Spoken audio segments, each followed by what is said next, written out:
They called her cursed. They called her monster. Tonight, she would prove them all wrong, or die trying. Poppy stood in chains before the Alpha King, her twisted form drawing gasps from the court. Half woman, half wolf, she was everything they feared. But when his 6 sisters began their nightly descent into death, dancing toward oblivion in a realm no one could reach, she offered what no one else dared: answers, her life for their truth.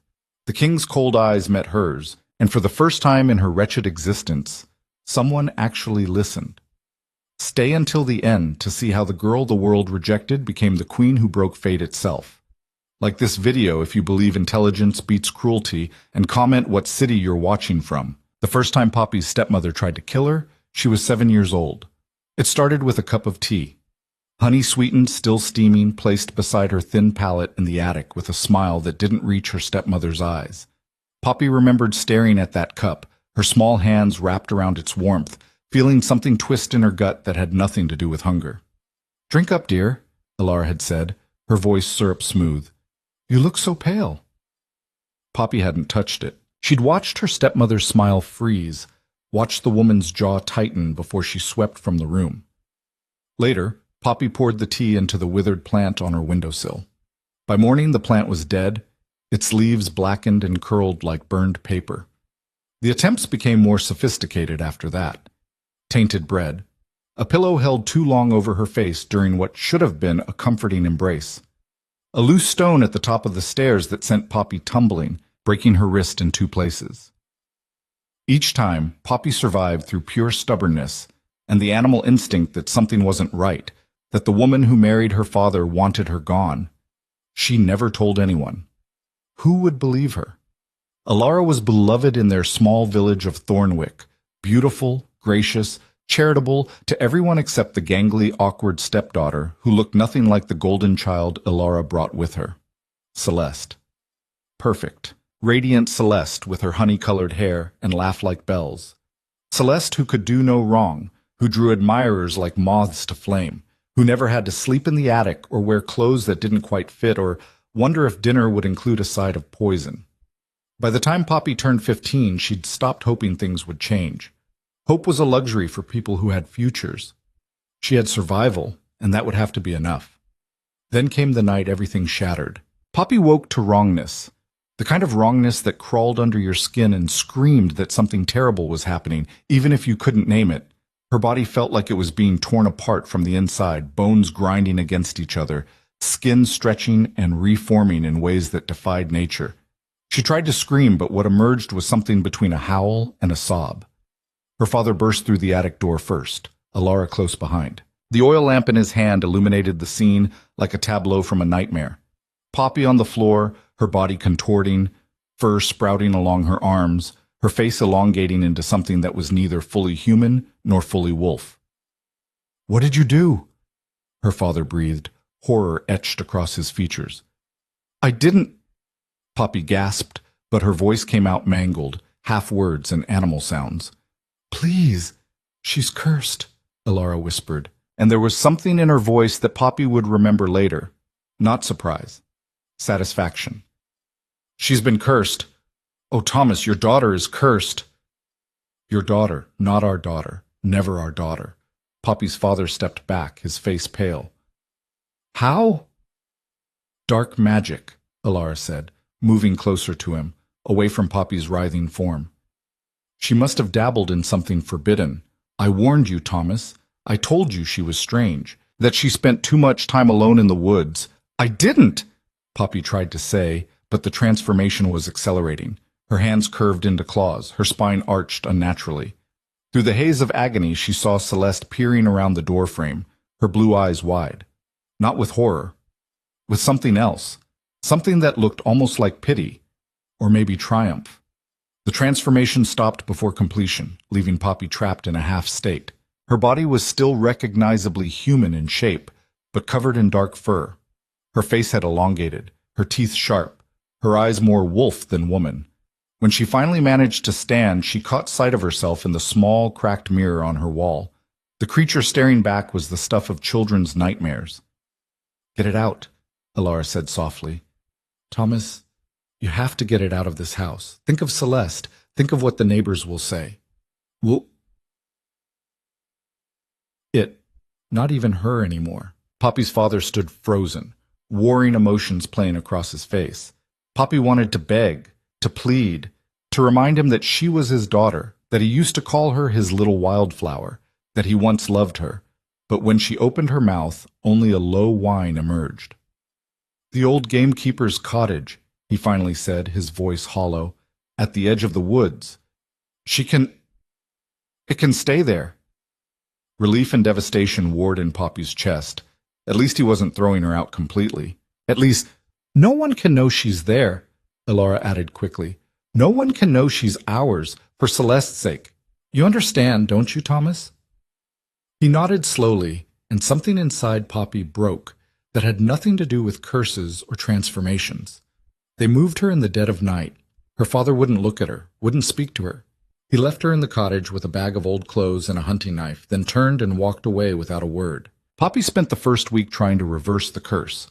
She tried every folk remedy she could remember, every prayer, every bargain, with forces she didn't believe in. Nothing worked. The half-state remained, permanent and unbreakable. The second week, she tried to die. She stood at the edge of the ravine near the cottage, looking down at the rocks below, and seriously considered jumping. It would be quick. It would be over. No more pain, no more fear, no more being a monster. But when she closed her eyes, all she could see was Elara's face. That moment of satisfaction, that flash of something that looked too much like planned success. Poppy stepped back from the edge. If Elara wanted her gone, really, truly gone, then there was more to this curse than simple misfortune. And if there was more to it, then maybe there was a way to undo it. She just had to survive long enough to find out how. The third week, she started learning to live with what she'd become. The curse brought changes beyond appearance. Her senses sharpened to predatory levels. She could hear a rabbit's heartbeat from 50 yards away, could smell rain coming hours before it arrived, could see in darkness as clearly as daylight. Her strength had increased too.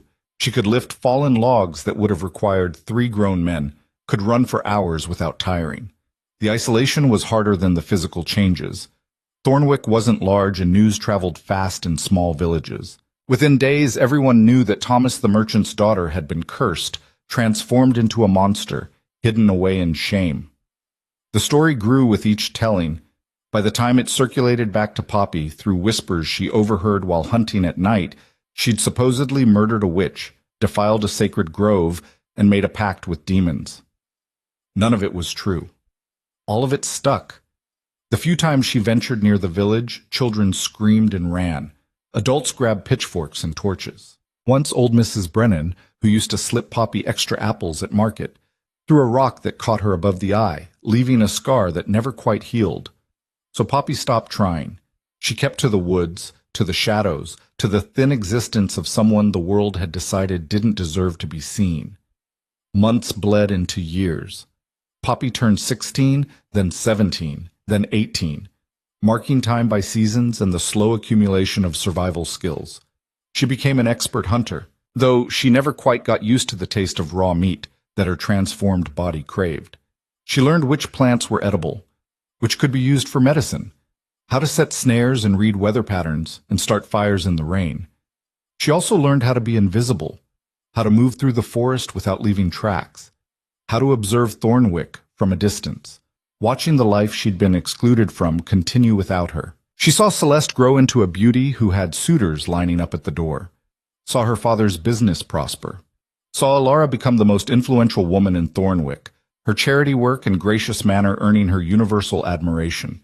No one asked about Thomas's first daughter anymore. It was like Poppy had never existed. That should have been the end of her story. Monster in the woods. Forgotten daughter.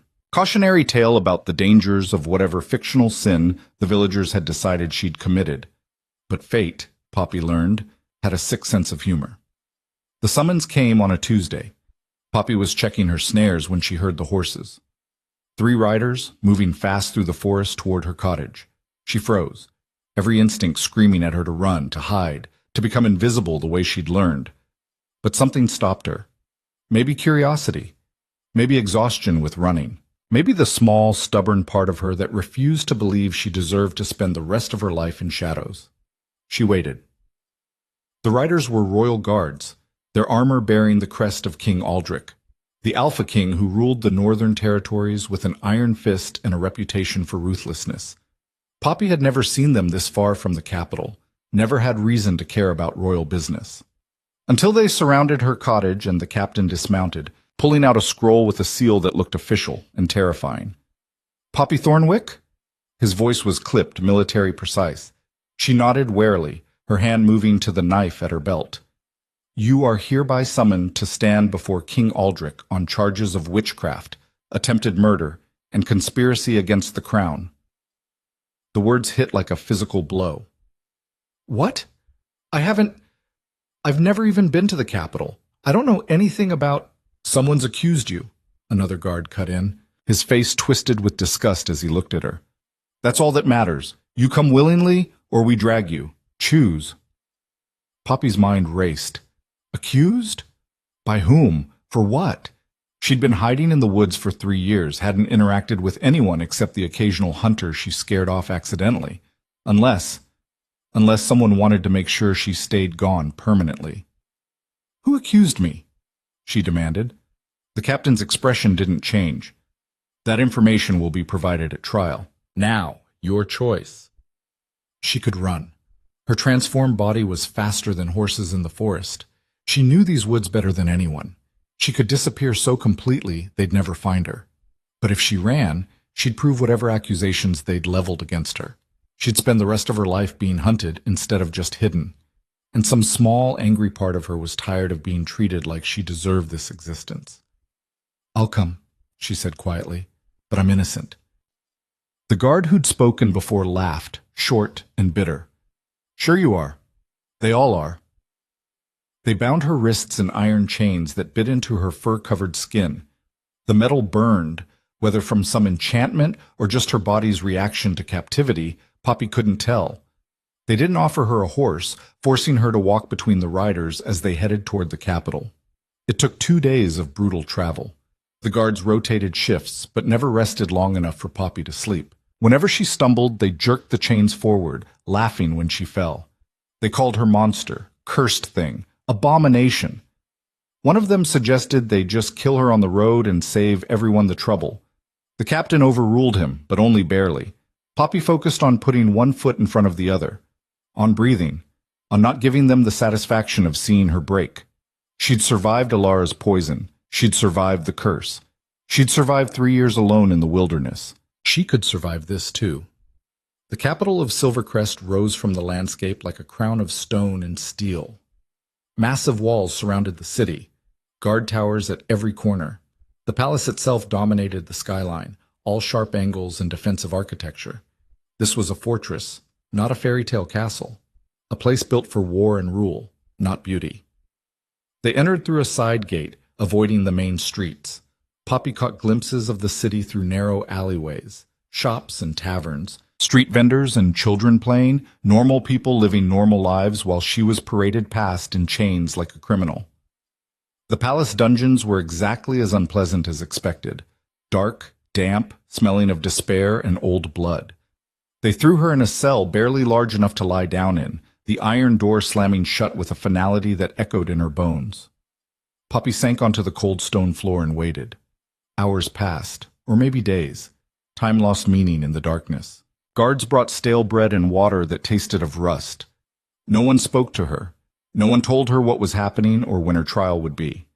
The isolation should have been familiar. After 3 years alone, this should have been nothing. But somehow, being alone by choice and being alone in a cage were 2 entirely different hells. Finally, footsteps approached. Not the heavy tread of guards, but something lighter, more purposeful. A key turned in the lock, and the cell door opened to reveal a woman in fine clothing, her dark hair streaked with silver, her eyes sharp and assessing. "Well," she said, studying Poppy with the detached interest of someone examining an unusual insect, "you're definitely cursed. The question is whether you're also guilty." "I'm not," Poppy said hoarsely. "I don't even know what I'm accused of." The woman arched an eyebrow. "Really? No one told you. How inefficient. She pulled a piece of parchment from her sleeve, scanning it quickly. You stand accused of placing a curse on the royal princesses, all 6 of them. They dance themselves to exhaustion every night, wear through iron-soled shoes, and grow weaker by the day. Multiple witnesses have testified to seeing a creature matching your description near the palace on the nights the curse began. Poppy's blood went cold. That's impossible. I've never been to the palace. I've been living in a cottage in the woods near Thornwick for 3 years. Ask anyone. She stopped. Because who was there to ask? Who would vouch for the monster in the woods? Convenient, the woman said dryly. No alibi, no witnesses, just your word against multiple testimonies from respected citizens. Who testified? Poppy demanded. Who would even know what I look like? I don't go near people. That, the woman said, is an excellent question, one you'll have the opportunity to ask tomorrow at your trial. She turned to leave, then paused. For what it's worth, I don't think you did it. The magic doesn't smell right, but what I think doesn't matter. What matters is what the king believes, and right now he believes his sisters are dying and someone needs to pay for it. Wait, Poppy called as the woman started to close the door. Who are you? Lady Morgana, the king's advisor on matters of magic and curses. I'm the one who'll be determining whether you live or die. She offered a thin smile.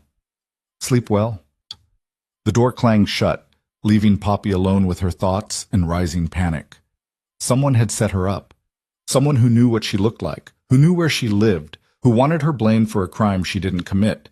The list of people who fit that description was very, very short. Poppy leaned back against the cold stone wall and laughed, the sound coming out broken and bitter. After 3 years of hiding, of surviving, of trying to just exist without bothering anyone, this was how it ended. Framed for a crime she didn't commit, about to be executed for a curse she didn't cast. Unless she could prove her innocence. Unless she could figure out who really cursed the princesses and why. Unless she could do the impossible. Again. The next morning, at least Poppy assumed it was morning based on the change in guard shifts, they came for her. New chains, heavier than before, enchanted with runes that made her skin burn. 4 guards this time, weapons drawn, as if she might suddenly transform into something even more monstrous and attack. She didn't. She just walked, head high, refusing to give them the satisfaction of seeing her fear. The throne room was massive, designed to intimidate. Vaulted ceilings, pillars carved with battle scenes, tapestries depicting the kingdom's bloody history. At the far end, elevated on a dais of black stone, sat the throne itself, and on it, the Alpha King. Aldrich was younger than Poppy expected, maybe 30, with dark hair and eyes the color of winter ice. He wore power like a second skin, radiating authority and barely controlled violence. This was a man who'd earned his crown through strength and held it through fear. Standing in formation behind the throne were 6 women in varying stages of exhaustion, the princesses. Sisters sharing the same dark hair and aristocratic features as their brother, but where he radiated power they looked like ghosts. Pale skin, dark circles under their eyes, moving with the careful deliberation of people whose bodies were failing them. The youngest couldn't have been more than 16. The oldest, maybe 25. All of them were dying. Poppy felt something twist in her chest that had nothing to do with self-preservation. Whatever curse was killing them, it was cruel and slow. A punishment designed to cause maximum suffering. Poppy Thornwick, Aldrich's voice cut through the room like a blade. You stand accused of witchcraft and attempted murder of the royal family. How do you plead? Not guilty, Poppy said, and was proud that her voice didn't shake. I've never practiced magic. I've never been to the capital before 2 days ago. I'm cursed, not a curse caster. Aldrich leaned forward, his eyes narrowing. Then explain how multiple witnesses saw a creature matching your exact description lurking near the palace on the nights the curse began. I can't explain it, Poppy admitted, because I wasn't here, but someone wants you to think I was. Convenient. The king's tone could have frozen fire. Tell me, creature, what proof do you offer of your innocence? None, Poppy said bluntly. I lived alone. I had no contact with anyone. My word is all I have. Your word is worth less than nothing. Then kill me, Poppy shot back, anger overriding common sense. If you've already decided I'm guilty, if my word means nothing, then stop wasting time with a trial and just execute me now. Gasps echoed through the court. The guards' hands moved to their weapons, but Aldrich held up one hand, stopping them. His expression hadn't changed, but something flickered in those cold eyes. Interest, maybe, or recognition of something familiar. You have no fear, he observed. I have plenty of fear, Poppy corrected. I'm just tired of running from it. If I'm going to die, I'd rather do it on my feet than on my knees. How noble, someone sneered from the crowd. Poppy turned to see a man in elaborate robes, his beard oiled and perfumed, looking at her with undisguised contempt. The monster pretends to have dignity. Lord Castellan, Aldrich said mildly, you'll speak when spoken to. The rebuke was soft but effective. The man's face flushed, but he fell silent. Aldrich returned his attention to Poppy.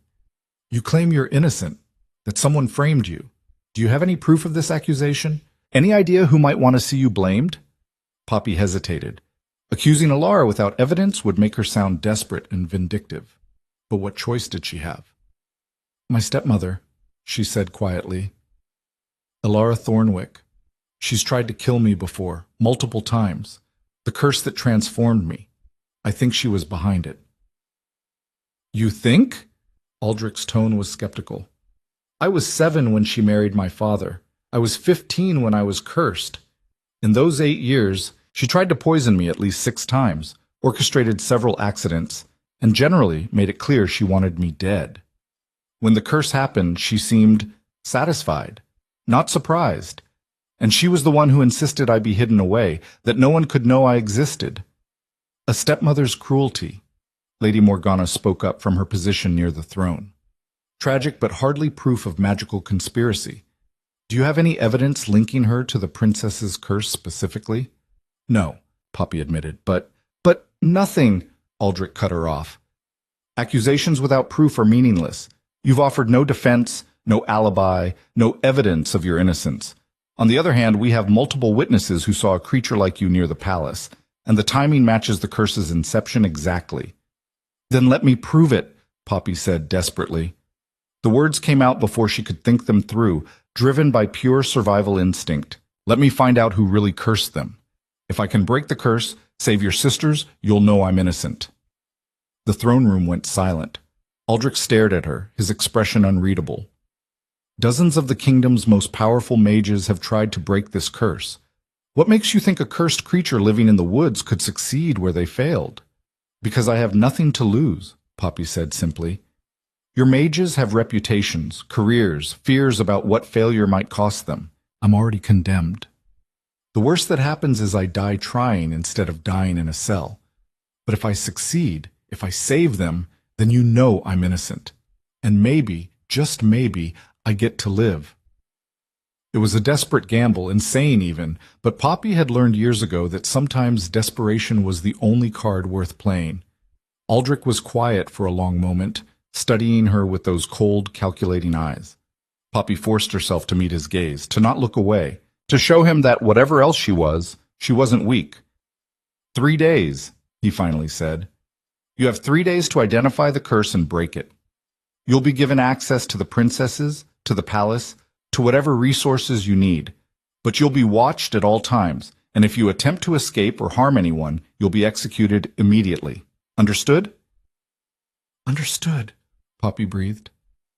And if you fail, Aldrich continued, his voice dropping to something dangerous and cold, your death won't be quick. I'll make sure of that. Fair enough, Poppy said, even though her heart was hammering against her ribs. I won't fail. We'll see, Aldrich said. He gestured to the guards. Take her to chambers near the princess's wing. Under guard. Someone bring Lady Morgana's notes on the curse. And someone... He paused, something that might have been dark humor crossing his face. Someone find this creature some decent clothes. If she's going to save my sisters or die trying, she might as well look presentable doing it. As the guards led her away, Poppy caught sight of the princesses again. 6 pairs of eyes watched her go. expressions ranging from hope to skepticism to exhaustion too deep for emotion. She'd just promised to save them, to break a curse that the kingdom's most powerful magic users couldn't touch, to prove her innocence and her worth in 3 days or die. It should have been terrifying. It should have felt impossible. But as Poppy was led through the palace halls, past tapestries and guards and the trappings of power she'd never experienced, all she felt was a strange, fierce determination. She'd survived Alara's poison. She'd survived the curse that made her a monster. She'd survived 3 years alone in the wilderness and 2 days of brutal travel in chains. She wasn't going to die in a palace. She was going to solve this mystery, save those princesses, and prove that the girl the world rejected was stronger than anyone imagined. Starting now, the chambers they assigned her were better than any place Poppy had slept in years, which wasn't saying much considering her recent accommodations had been a dungeon cell, and before that, a rotting gamekeeper's cottage. The room had an actual bed with sheets, a window that wasn't barred, and a basin of clean water. It also had 2 guards stationed outside the door and another watching from the hallway window, crossbows loaded. Not exactly a vote of confidence.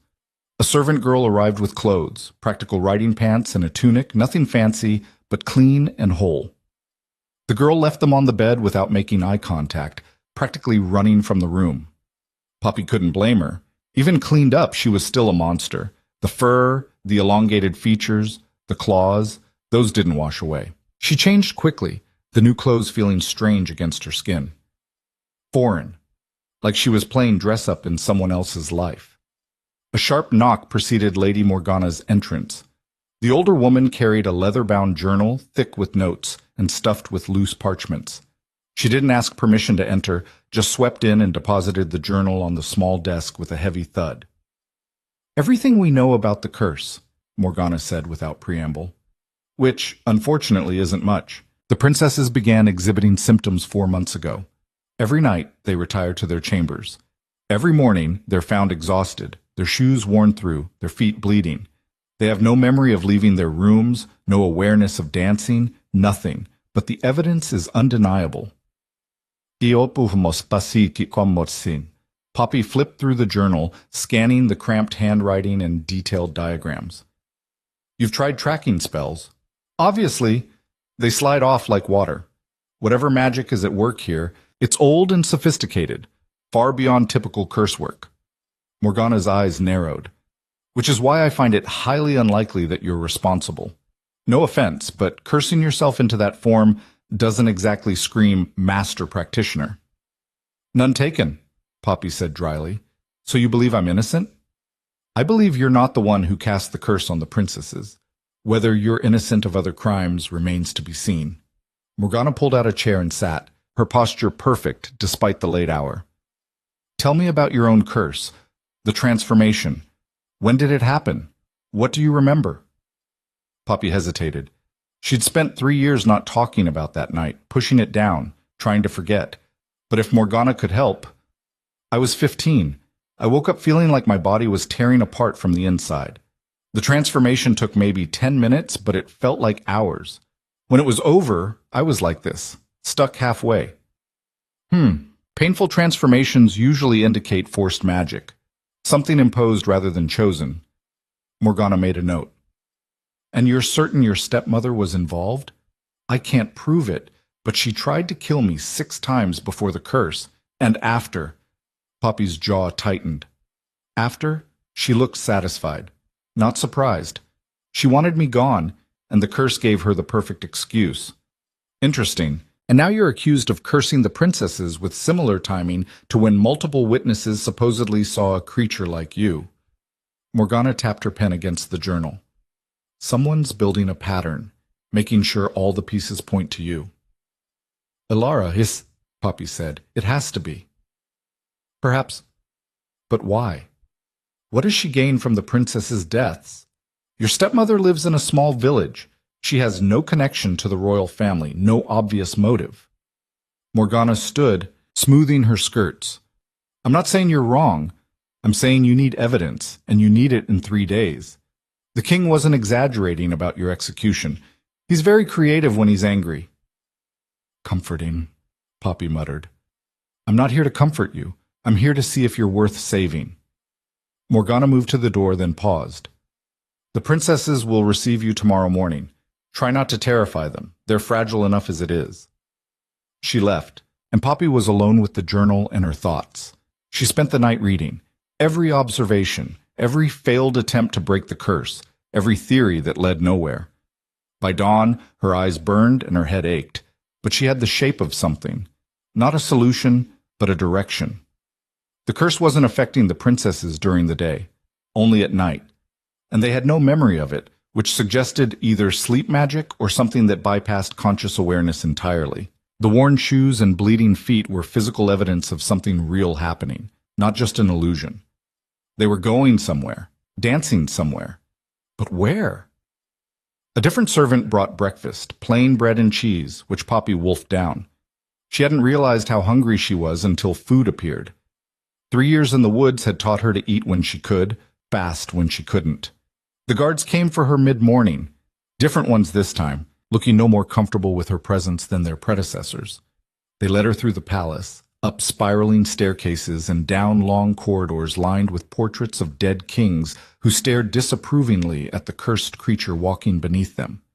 The princess's wing was in the east tower, furthest from the main palace, isolated.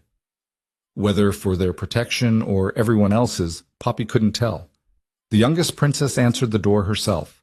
Up close, she looked even worse than in the throne room, skin pale as parchment, dark circles so pronounced they looked like bruises, hands trembling slightly as she held the door. "You're the one who's supposed to save us," she said. Not a question. Her voice was soft, musical even in exhaustion. "I'm Arya. Come in, I guess." The room beyond was larger than Poppy's entire cottage had been, decorated in soft blues and silvers. 5 other women were scattered throughout, some sitting, some lying down, all radiating the same bone-deep exhaustion as Arya. 6 pairs of eyes tracked Poppy's entrance with varying degrees of hope and skepticism. "This is ridiculous," the oldest princess said from her position on a settee. She had Aldrich's sharp features and apparently his temperament. "We're supposed to trust a cursed creature? She probably cast the spell to begin with."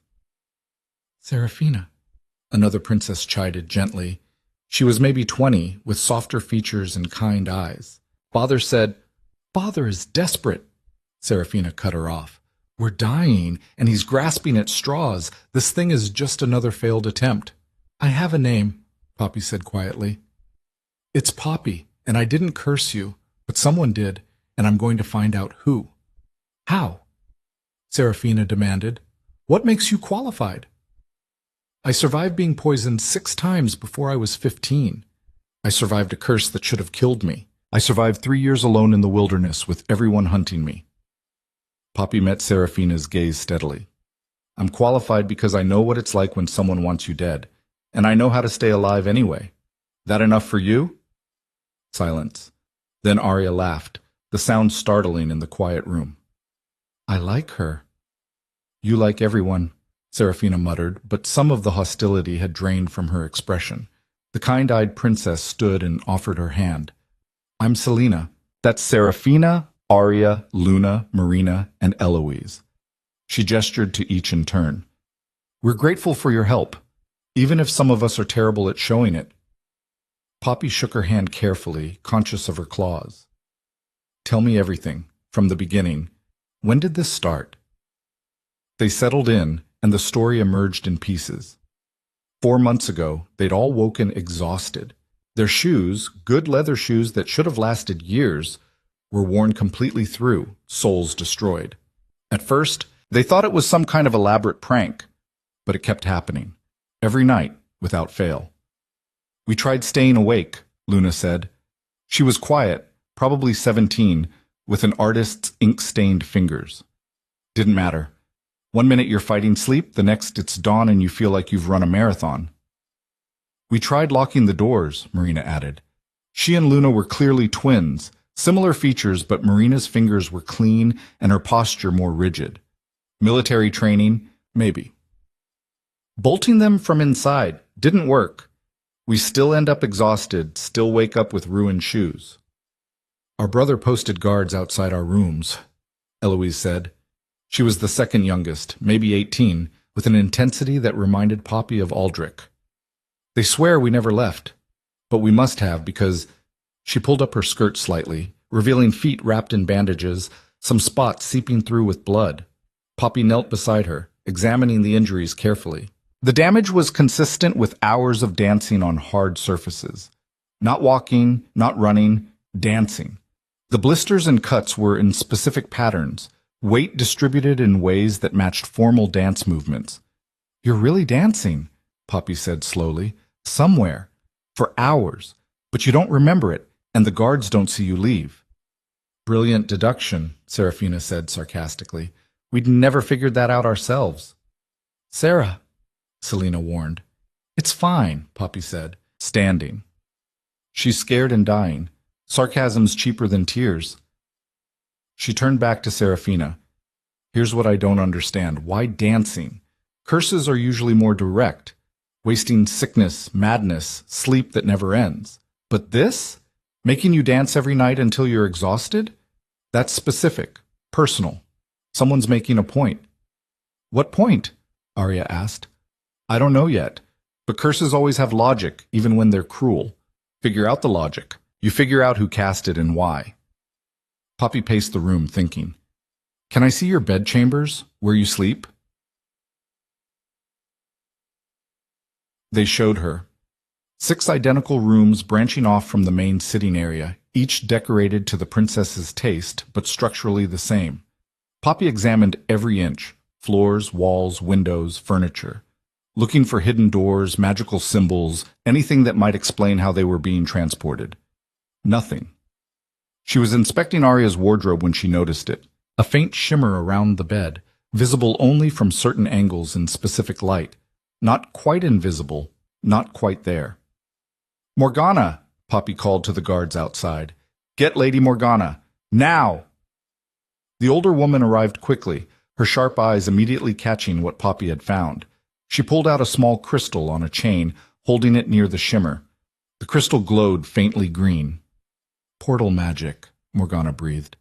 "Very old, very subtle. I didn't detect it before because it's dormant during the day. But at night it activates and takes them somewhere," Poppy finished. "Can you trace where?"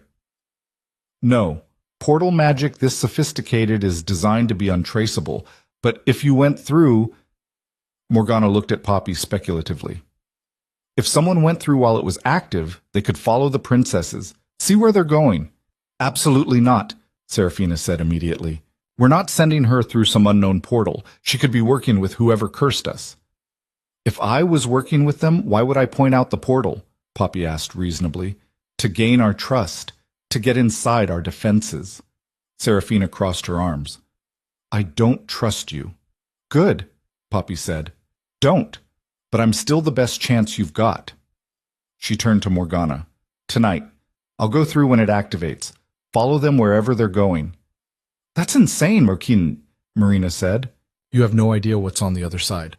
"No," Poppy agreed. "But sitting here debating it won't save your lives. I have 3 days. I'm not wasting one of them on fear." Arya moved to stand beside Poppy, swaying slightly with exhaustion. "I think she should do it. What's the worst that happens? She dies? We're already dying. At least this way, someone might find out why." "Arya!" Selena gasped. "What?" "It's true." Arya's smile was tired but genuine. "I'm voting yes." "Who else?" Slowly, reluctantly, hands rose. Even Serafina, though she looked furious about it. "It's settled then," Morgana said. "Tonight, you follow them through the portal. I'll monitor from this side. If you're not back by dawn—" She didn't finish the sentence. "I'll be back," Poppy said with more confidence than she felt. The day crawled by. Poppy tried to rest, knowing she'd need her strength, but sleep wouldn't come. Her mind kept spinning through possibilities, scenarios, dangers. She'd fought wolves, bears, desperate men in the woods, but she'd never faced magic deliberately designed to kill. This was different. This was walking into a trap with her eyes open. As sunset approached, the princesses grew increasingly anxious. They'd been living this nightmare for 4 months, but knowing someone would finally witness it, finally see what was happening to them, changed something, made it more real somehow. Poppy positioned herself under Arya's bed as darkness fell, the portal shimmer barely visible above her. Morgana sat in the corner with her crystals and instruments, monitoring magical activity. The princesses settled into their beds, trying to sleep normally even though they knew what was coming. "Thank you," Arya whispered into the darkness, "even if this doesn't work. Thank you for trying." Poppy didn't answer. Couldn't think of anything adequate to say. Around midnight, the air changed. Pressure built like before a storm, making Poppy's fur stand on end. The shimmer above her intensified, becoming a swirling vortex of silver and shadow. And then, as one, all 6 princesses sat up. Their eyes were open but unseen, moving with eerie synchronization. They stood, crossed to their wardrobes, and pulled out elaborate ball gowns in deep jewel tones. They dressed themselves with mechanical precision, laced up dancing shoes that gleamed like they'd been forged from starlight. Then they walked toward the portal. Poppy waited until all 6 had stepped through before following. The transition was nauseating, like being turned inside out and reassembled wrong. Colors inverted, sounds became textures, time stretched and compressed simultaneously. When reality solidified again, Poppy found herself somewhere impossible. The chamber was vast, carved from what looked like living crystal that pulsed with inner light. Columns of silver and gold twisted toward a ceiling lost in shadows. The floor was polished obsidian that reflected everything in distorted, dreamlike ways. And in the center, a ballroom. The princesses were dancing, not alone. They had partners. Men who looked almost human, but not quite. Too beautiful, too sharp, movements too fluid. Fae, Poppy realized with growing dread. This was a Fae realm. Music filled the air, though Poppy couldn't identify the source. It was beautiful and terrible, the kind of music that got into your bones and made you want to dance until your feet bled and your heart stopped. The princesses danced with expressions of desperate joy, spinning and twirling with partners who smiled like predators. This wasn't celebration, it was consumption. The Fae were feeding on something, energy, life force, the princess's vitality being drained with every step. Poppy pressed herself against a pillar, trying to remain unseen. She needed to understand what was happening, who was orchestrating this before she could— Well, a voice said directly behind her. "What do we have here?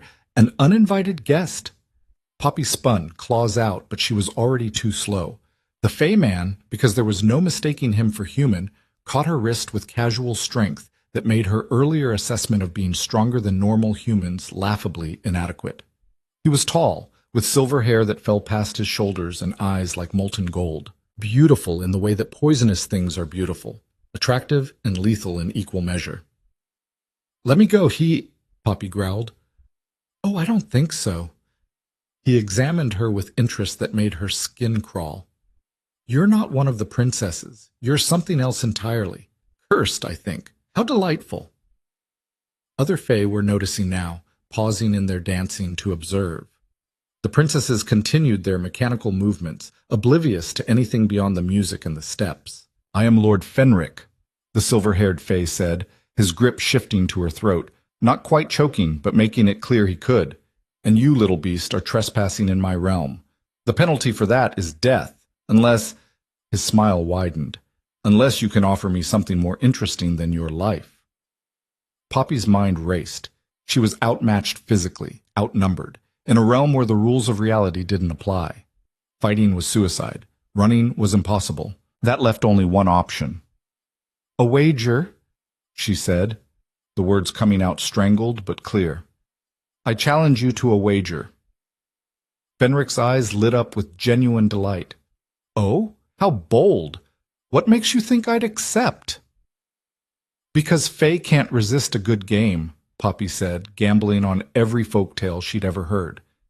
"And because I'm offering you something you want, a challenge. When was the last time someone surprised you? When was the last time you didn't know how a game would end?"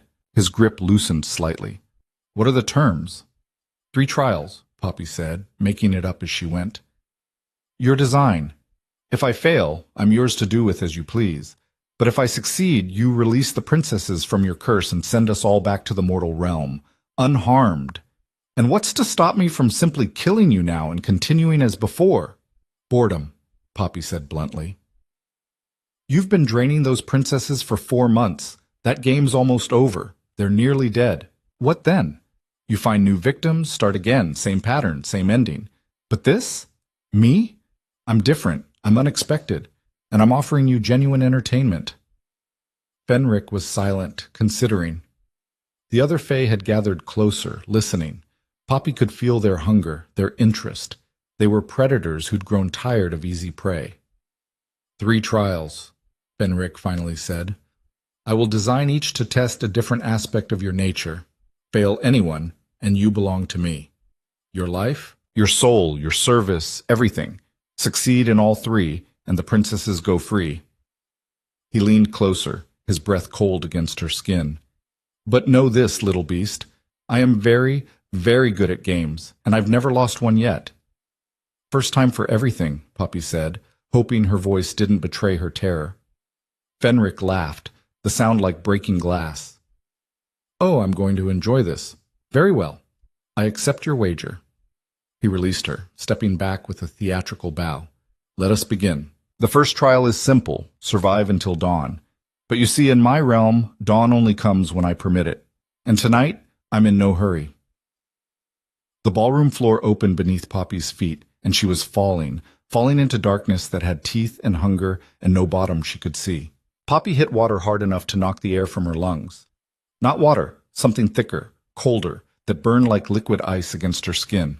She kicked instinctively, breaking the surface with a gasp that seared her throat. The chamber she'd fallen into was smaller than the ballroom, lit by phosphorescent fungi clinging to walls that seemed to breathe. The liquid she floated in glowed faintly green, and things moved beneath the surface, things with too many teeth. First trial? Fenric's voice echoed from everywhere and nowhere. Survive until dawn. I should mention those creatures down there. They haven't fed in decades, and they're very, very hungry. Something brushed Poppy's leg. She jerked away, swimming toward the nearest wall. The stone was slick, offering no handholds. She scrabbled at it anyway, claws scraping uselessly against the smooth surface. A shape rose from the depths, serpentine, scaled, with eyes that reflected her terror back at her. Its mouth opened, revealing rows of needle-sharp teeth. Poppy dove sideways as it lunged. The creature's jaws snapped shut inches from where her head had been, the sound like breaking bones. She surfaced on the opposite side of the chamber, lungs screaming for air, and spotted it, a ledge, maybe 10 feet up the wall. Too high to reach from the water, but there were mushrooms growing in a rough line leading up to it, if she could climb fast enough.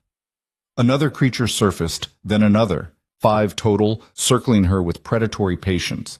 They were toying with her, waiting to see which way she'd run. Poppy didn't give them the satisfaction of running. She swam directly at the nearest one, fast and low. It reared back in surprise. Prey wasn't supposed to attack, and in that split second of confusion, Poppy was past it, hitting the wall with enough momentum to grab the lowest mushroom. It squelched under her grip but held. She pulled herself up, reaching for the next one. Behind her, the creatures were recovering from their shock, churning the water into froth as they converged on the wall. The second mushroom tore free as Poppy's weight hit it. She fell, caught herself on the first one with her claws, the sudden jerk nearly dislocating her shoulder. Below, jaws snapped at her dangling feet. She swung herself sideways, grabbing a different mushroom, testing it before committing her full weight. This one held. She climbed, ignoring the burning in her muscles, the way her wet fur made everything heavier. Up, one handhold at a time, while below the creatures writhed and snapped and waited for her to fall. Poppy hauled herself onto the ledge just as the largest creature launched itself from the water, its momentum carrying it halfway up the wall before gravity reclaimed it. Its teeth scraped the stone where her foot had been a heartbeat before.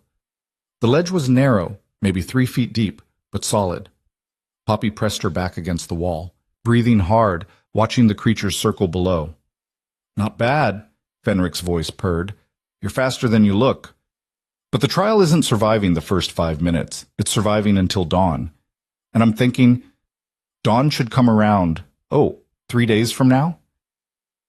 3 days. On a ledge barely wide enough to sit on, with no food, no water, and monsters waiting below for her to pass out from exhaustion and fall. Poppy laughed. It came out harsh and slightly hysterical, echoing off the breathing walls. Something funny? Fenric sounded genuinely curious. I've survived worse, Poppy said, and meant it. You think 3 days without food will kill me? I went a week once, in winter, when the hunting was bad.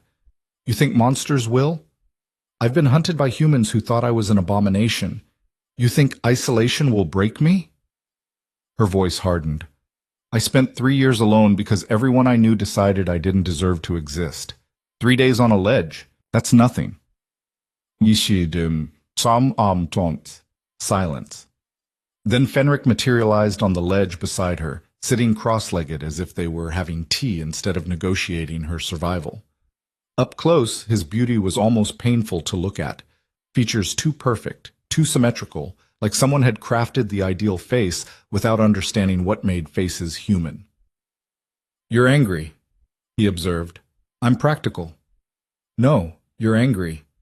He tilted his head, studying her. At the world, at the people who rejected you, at the stepmother who tried to kill you, at fate itself for cursing you into this shape. He smiled. I can taste it on you, rage like fine wine, aged and complex. Then you should know I'm too stubborn to die easily. Oh, I'm counting on it. Breaking someone strong is so much more satisfying than breaking someone already damaged. He reached out as if to touch her face, and Poppy snapped her teeth at him. He pulled back, laughing. Yes, exactly that. You still have fight in you. Despite everything, you refuse to lie down and accept your fate. Is there a point to this? The point, Fenric said, standing in one fluid motion, is that your anger makes you predictable. You'll endure this trial through sheer spite. So let me make it more interesting. He gestured, and the wall behind Poppy rippled. An opening appeared, leading to darkness that smelled of earth and growing things. A tunnel, Fenric explained. It leads to a garden. In that garden, there's a fountain with water that can reverse any curse. Drink from it, and you'll be human again. Beautiful, whole, everything you were meant to be before your stepmother poisoned your life. Poppy's heart stopped. Human. She could be human again. No more fur, no more claws, no more children screaming at the sight of her. She could go home, could have a life, could... What's the catch? She asked, voice flat. Smart girl. The catch is this. The moment you enter that tunnel, the trial ends. You forfeit. The princesses remain cursed. You become mine. And whatever fate I design for you will make this ledge look like paradise. His golden eyes gleamed. But you'll be human when you suffer it. Isn't that worth it? To finally be yourself again?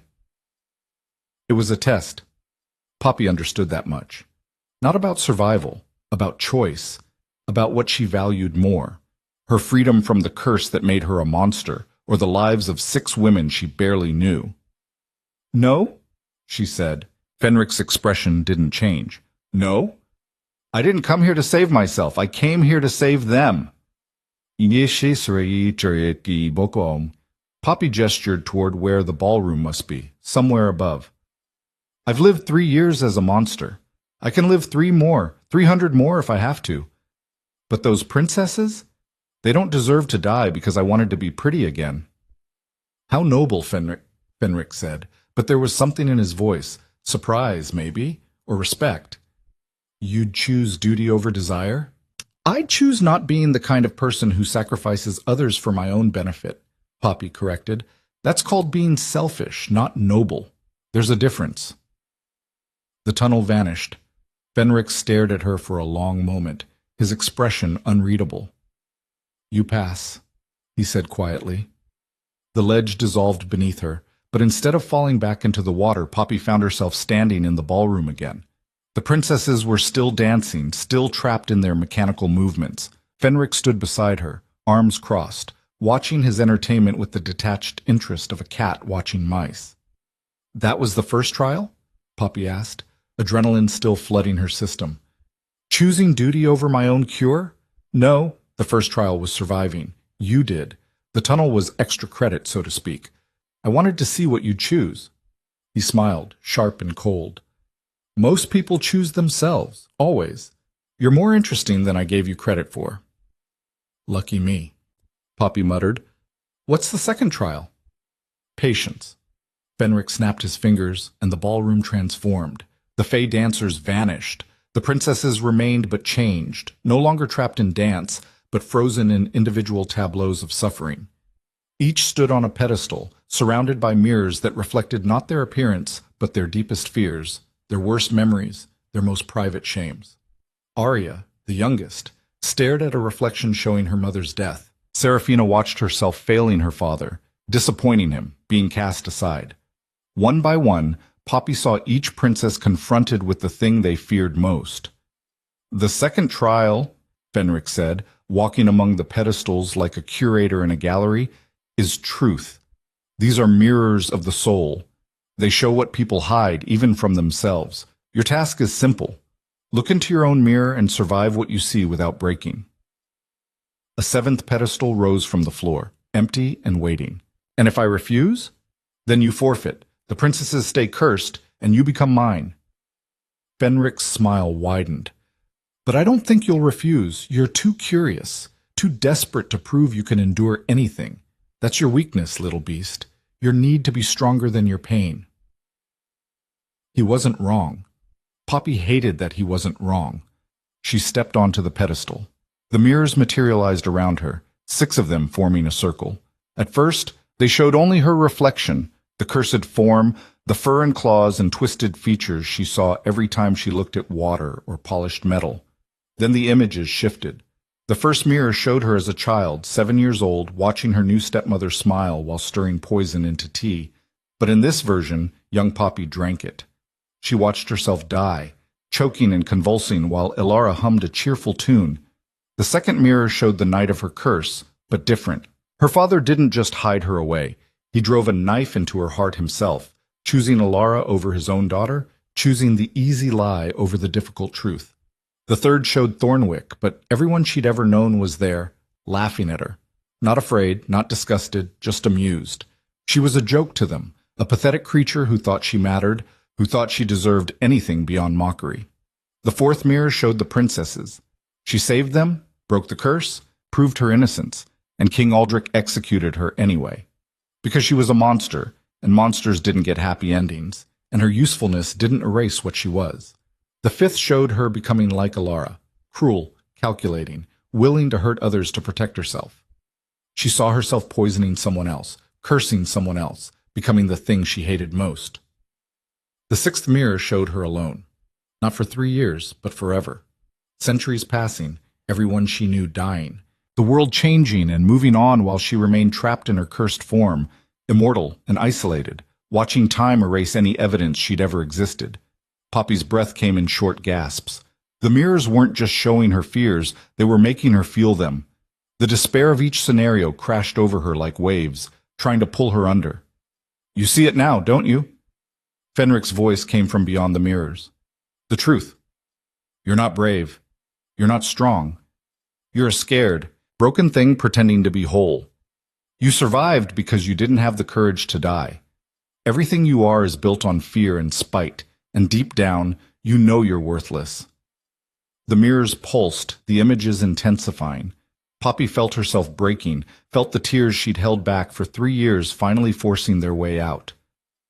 You're right, she said, voice cracking. I am scared. I am broken. The mirrors flickered, as if surprised. I'm terrified every single day, Poppy continued, words spilling out like blood from a wound. I'm scared I'll die alone. I'm scared I deserved what happened to me. I'm scared that somewhere deep down I'm as rotten as Ilara, that the curse just revealed what was already there. The mirrors began to crack, thin fractures spreading across their surfaces. But you know what? Poppy's voice grew stronger. Being scared doesn't make me weak. Being broken doesn't make me worthless. I'm scared and I do it anyway. I'm broken and I keep fighting. Every day I wake up and choose to survive instead of giving up. That's not weakness. That's the opposite. The cracks widened, light bleeding through. You want to break me by showing me my fears? Fine, I'll look. I'll feel them. I'll let them hurt. Poppy stared directly into the sixth mirror, into the reflection of eternal isolation. But I've been hurting for years and I'm still standing, so go ahead, show me worse. I'll survive that too. The mirrors shattered simultaneously, exploding into fragments that dissolved before hitting the ground. Poppy stood alone on the pedestal, shaking but upright. Fenric slow clapped, the sound mocking. Well done. You faced your truth and didn't shatter. Impressive. He circled the pedestal, evaluating. 2 trials passed. 1 remains. The ballroom shifted again. The pedestals vanished, the princesses disappeared, and Poppy found herself in a garden, not like any garden she'd seen before. This one grew impossible things, trees with silver leaves and golden fruit, flowers that sang in harmony, grass that felt like silk beneath her feet, and in the center, a fountain, clear water bubbling up from a source that glowed with inner light, the same fountain from the tunnel, the cure. The 3rd trial, Fenric said, materializing beside the fountain, is the simplest and the hardest. I offer you a choice, a real one this time. Not a trick, not a test of character, a genuine offer. He dipped his hand into the fountain, the water sparkling as it ran through his fingers. Drink from this fountain, and your curse will break. You'll be human again, more than human. You'll be beautiful beyond measure, healthy, strong. I'll send the princesses home unharmed, completely free of my curse. You'll have saved them, saved yourself, and earned your freedom. And? Poppy asked, because there was always an and. And you'll stay here, with me, as my equal, not my prisoner. I'll teach you magic, show you wonders your mortal world can't imagine. We'll be partners in this realm, ruling together. Fenric's expression was earnest for the first time, almost vulnerable. I'm offering you everything, Poppy. Power, beauty, freedom from the pain that's defined your existence. All you have to do is choose to stay. It should have been an easy refusal. Stay in the Fey realm with a dangerous, manipulative creature who'd been torturing 6 innocent women for months? Obviously not. But Fenric wasn't lying. Poppy could feel it. Fey couldn't lie directly. That was one truth all the stories agreed on. He was genuinely offering her everything she'd lost, everything she'd dreamed about during 3 years in the woods. Why? She asked. Why offer this? Because you interest me, Fenric said simply. In 300 years, you're the first person to surprise me, the first to pass my trials not through power or magic, but through sheer stubborn will. I want to know what else you're capable of. I want to see what you'd become if you weren't constantly fighting just to survive. He held out his hand. Stay, choose this. Choose a life where you're valued instead of reviled, where your strength is celebrated instead of feared. Choose to stop suffering. Poppy stared at his offered hand, at the fountain, at the garden that was so beautiful it hurt. She thought about Thornwick, about the people who'd thrown rocks at her, who'd called her monster, who'd been relieved when she disappeared, about her father, who'd abandoned her without a second thought, about Alara, who'd tried to kill her 6 times and cursed her when poison failed. She thought about the princesses. They'd go home safely. She'd save them. That part was real. And she thought about what she'd be choosing, not just staying in the Fey realm, but choosing to stop fighting, choosing comfort over the constant struggle that had defined her existence since she was 7 years old. It was tempting. It was so tempting. No, Poppy said. Fenric's hand lowered. No? You're offering me an escape, a beautiful cage instead of the ugly one I've been living in, but still a cage. Poppy met his golden eyes steadily. I didn't survive 3 years in the woods just to trade one kind of isolation for another. I didn't fight my way here to give up now. You're choosing to go back to a world that hates you? I'm choosing to go back to a world where I get to make my own choices, Poppy corrected, where my life is mine, not defined by what you want or what Alara wanted or what anyone else thinks I should be. You're offering me everything except the one thing I actually need, the right to be myself, flaws and all, and build my own life. Fenric stared at her for a long moment. Then he started laughing. Not mockery this time, genuine, delighted laughter that echoed through the garden. You magnificent fool, he said, grinning. You're choosing suffering over comfort, struggle over ease, just to maintain control over your own fate. That's either the bravest or stupidest thing I've ever witnessed, and I honestly can't tell which. Can it be both? Absolutely. He snapped his fingers, and the garden dissolved. They stood in the ballroom again, the princesses still frozen in their dance. You've passed all 3 trials. You chose duty over desire, faced your truth without breaking, and refused power that would have cost you your autonomy. By the terms of our wager, I release the princesses from my curse. The music stopped. The princesses stumbled, awareness flooding back into their eyes. They looked around wildly, confused and terrified, not understanding where they were or what had happened. Poppy? Arya's voice was small, frightened. What? Where? It's okay, Poppy said, moving toward them. You're safe. We're going home. Not quite yet, Fenric interrupted. His expression had shifted, becoming calculating. I said I'd release them from the curse. I said I'd send you all back to the mortal realm unharmed. I never said when. Poppy froze. You can't lie. You made a bargain. I'm not lying. I will send you back, eventually, but time moves differently here. A few years in my realm might be only days in yours. Or it might be decades, centuries even. His smile was sharp as broken glass. You've won the game, little beast, but the game doesn't end just because you won. Rage flooded through Poppy, hot and consuming. She'd been played. Even in victory, she'd been played. You bastard, she breathed. Probably, Fenric agreed. But that's what you get for wagering with Fae. We honor the letter of our bargains, not the spirit. He gestured, and the floor began to ripple. Now, let's see. Where shall I keep you while I decide when to send you home? I have a lovely dungeon that hasn't been used in— Wait, Poppy interrupted. An idea was forming, desperate and probably stupid, but it was all she had. One more wager. Fenric paused. Oh? You said you'd never lost a game, that you're bored with easy victories. Prove it. One more challenge. If I win, you send us back immediately, today, and you let us all go free, including yourself. Including myself? Fenric's eyebrows rose. What does that mean? You're trapped here, Poppy said, the pieces clicking together. Aren't you? All this power, all this magic, but you can't leave this realm. That's why you need entertainment. Why you trap mortals into coming here. You're in a cage as much as anyone.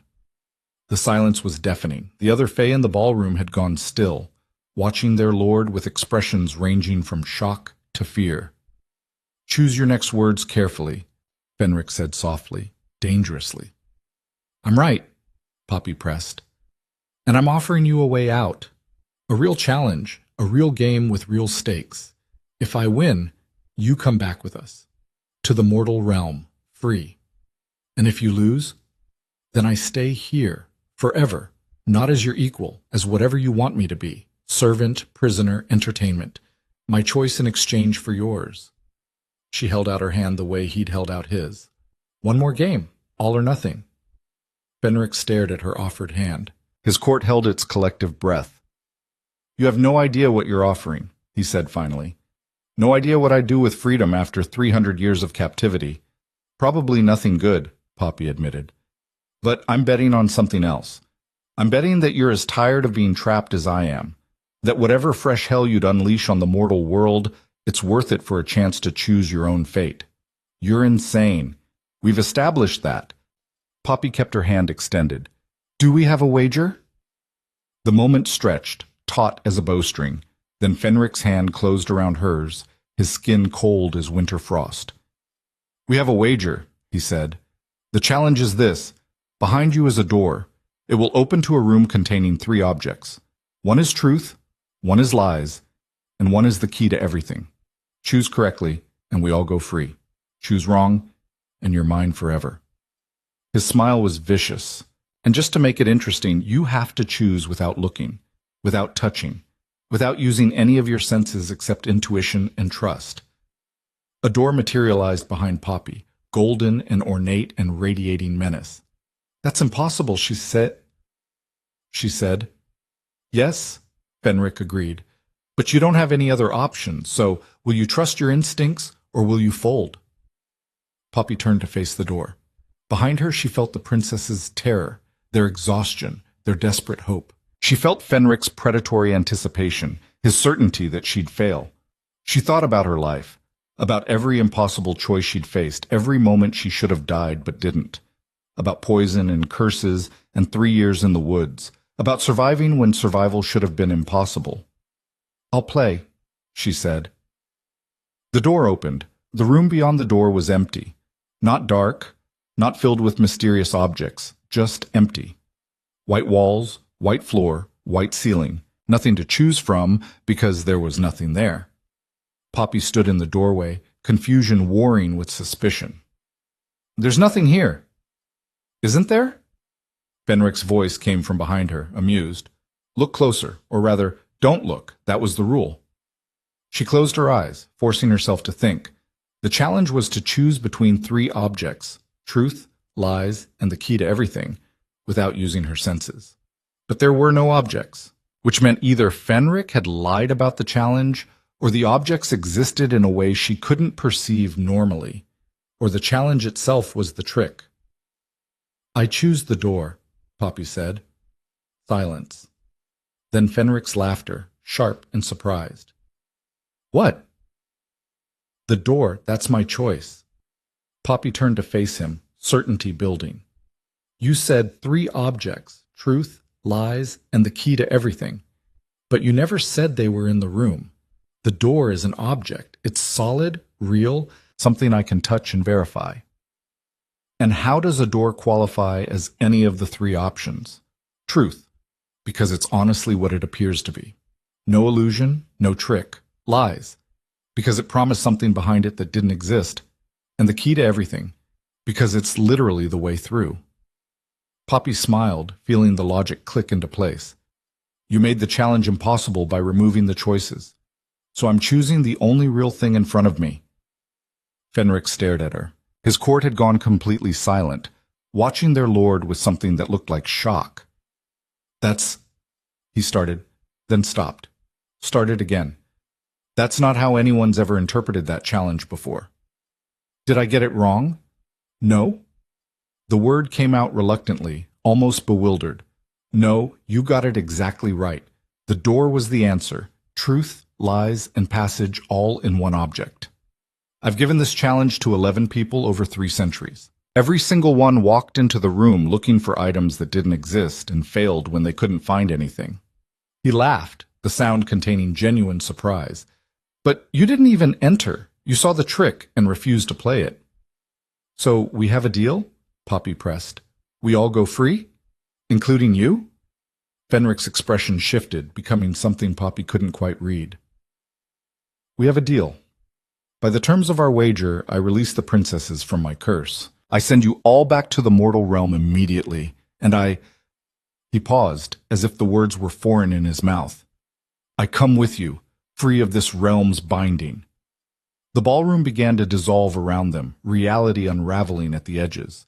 The other fays scattered like mist, their forms losing cohesion as Fenric's power withdrew from maintaining the realm. "Wait!" One of the princesses, Marina, called out. "What happens to them? Your court?"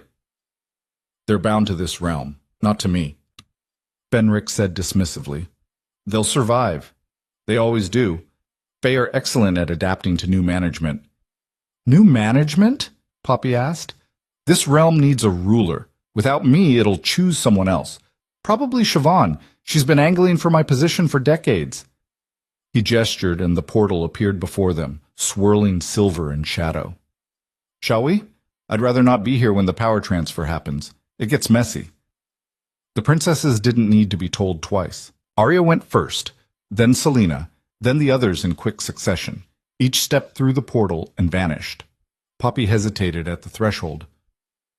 "If you're lying, if this is another trick—" "I can't lie, remember? You won. Fair and square through cleverness I didn't anticipate." Fenric's smile was sharp. "I honor my bargains, little beast. Always have. Even when they cost me everything." Poppy stepped through. The transition was smoother this time, reality reasserting itself in familiar patterns. Colors corrected themselves. Sounds became sounds again instead of textures. Time resumed its normal flow. Poppy opened her eyes to find herself in the princess's chambers. Dawn light streamed through the windows, painting everything in shades of gold and pink. Lady Morgana stood frozen mid-spell, her hands still raised from whatever magic she'd been attempting. The guards at the door had their weapons half drawn. "By the gods!" Morgana breathed, lowering her hands slowly. "You actually did it. You brought them back." The princesses were already moving, checking themselves, each other, babbling with relief and residual fear.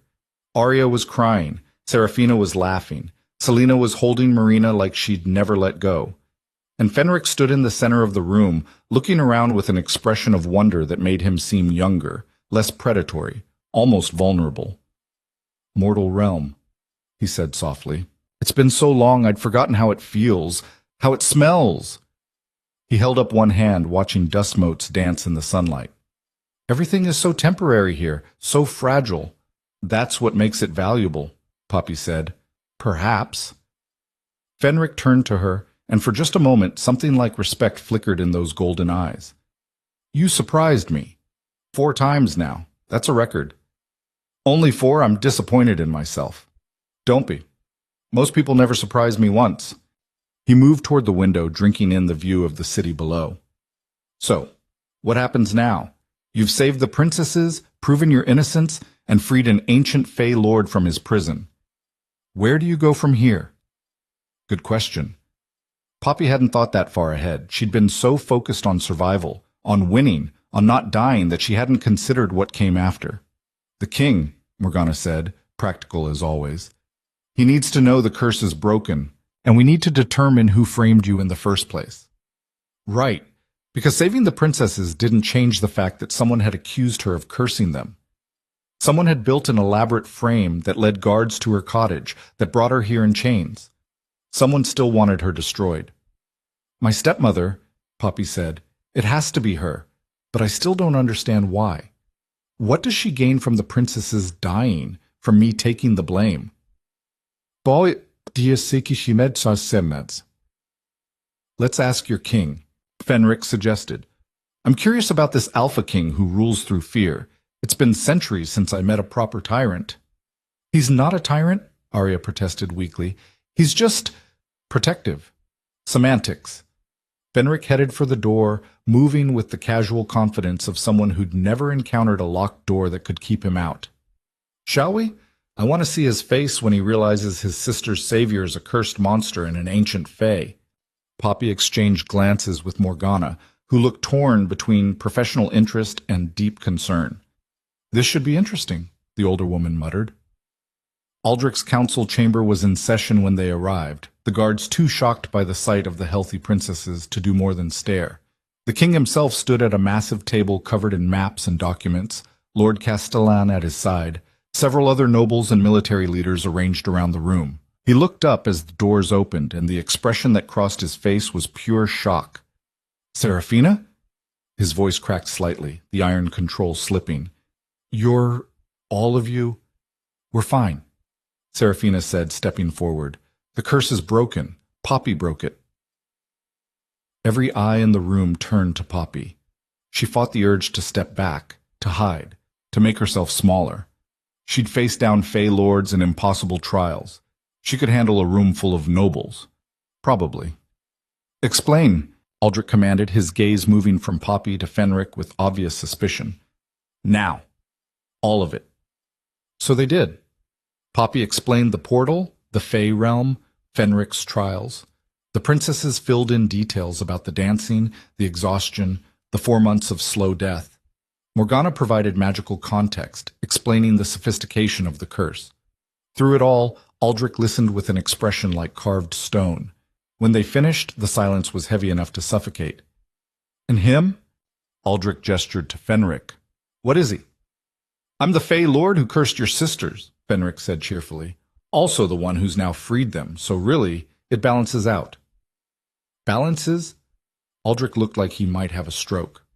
"You cursed my sisters for 4 months, nearly killed them, and you think it balances out?" In my defense, it was excellent entertainment, and technically, Poppy freed them, not me. I just honored our bargain. Why? Aldrich's question was directed at Poppy. Why curse them in the first place? Fenric shrugged. Boredom, mostly. Your kingdom is built on a convergence point between realms. Makes it easy to reach through, pull people to my domain. The princess's combined magical potential made them particularly attractive targets. Magical potential? Selena asked. We don't have magic. You do, actually. You've just never accessed it. Royal bloodlines often carry latent power. Fenric examined his nails with apparent disinterest. I was going to drain it slowly over months, then release them before they died. I'm not a monster, despite what you might think. You'd trap them in a curse that was killing them, Aldrich said, voice dangerously quiet. Well, yes, but I wasn't going to let it finish. There's a difference. Fenric met the king's gaze without flinching. I'm bound by bargains, Your Majesty. I can't break them, can't refuse them once accepted. Poppy made a wager. She won. So here we are. Here we are, Aldrich repeated. He turned to Poppy. You saved my sister's lives. You've proven your innocence. For that you have my gratitude and your freedom. His expression hardened. But we still don't know who accused you, who built this frame. I do, Lord Castellan said quietly. Everyone turned to stare at him. The nobleman's face was pale, his hands shaking slightly. I received the accusation, he continued. Anonymous letters, delivered over several weeks, describing a cursed creature near the palace, providing details about its appearance, suggesting it might be connected to the princess's condition. He pulled a stack of parchments from his robes, spreading them on the table. I thought I was protecting the kingdom. I thought... Let me see those, Morgana demanded, snatching up the letters. She scanned them quickly, her expression darkening.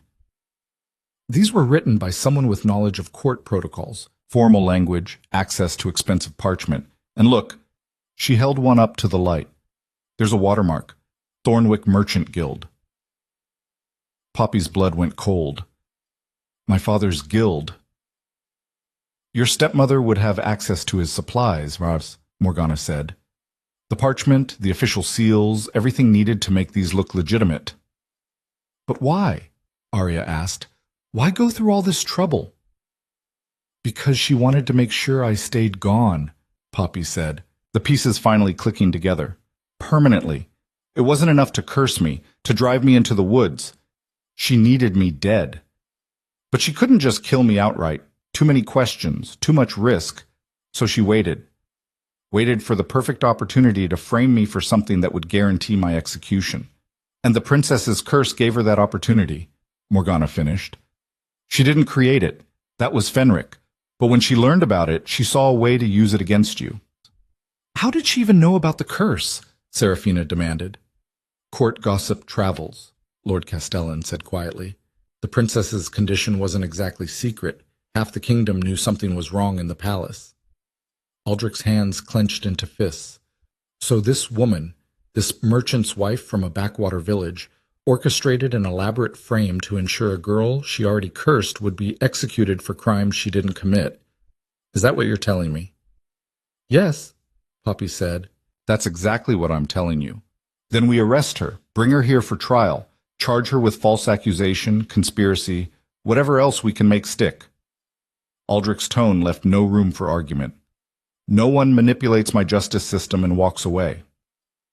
With respect, Your Majesty, Fenric interrupted, that won't work. Excuse me? She'll deny everything. The letters are anonymous, untraceable to her directly. You have no proof she wrote them, no witnesses to her actions. It's her word against assumptions. Fenric smiled. You need a confession, or evidence so damning she can't deny it. And how do you suggest we get that? Aldrich asked icily. Simple. Fenric looked at Poppy. We send her a message she can't ignore. We make her think she's won, then trap her when she reveals herself. A trap, Poppy said slowly. You want to use me as bait. I want to give her enough rope to hang herself. There's a difference. Fenric's expression turned calculating. Your stepmother cursed you. That magic is still active, still binding you to that form. If we can trick her into revealing how she did it, the spell, the components, the method, we'll have proof of her guilt, and potentially a way to break your curse. Hope flared in Poppy's chest, dangerous and bright. How? We announce that you've been executed for crimes against the crown, Fenric said. Make it public, make it convincing. Your stepmother will think she's safe. Then we pay her a visit and see what secrets she's willing to share when she thinks there are no consequences. That's manipulative and underhanded, Arya said. Yes, Fenric agreed. It's also the only plan that might work. Unless you have a better idea?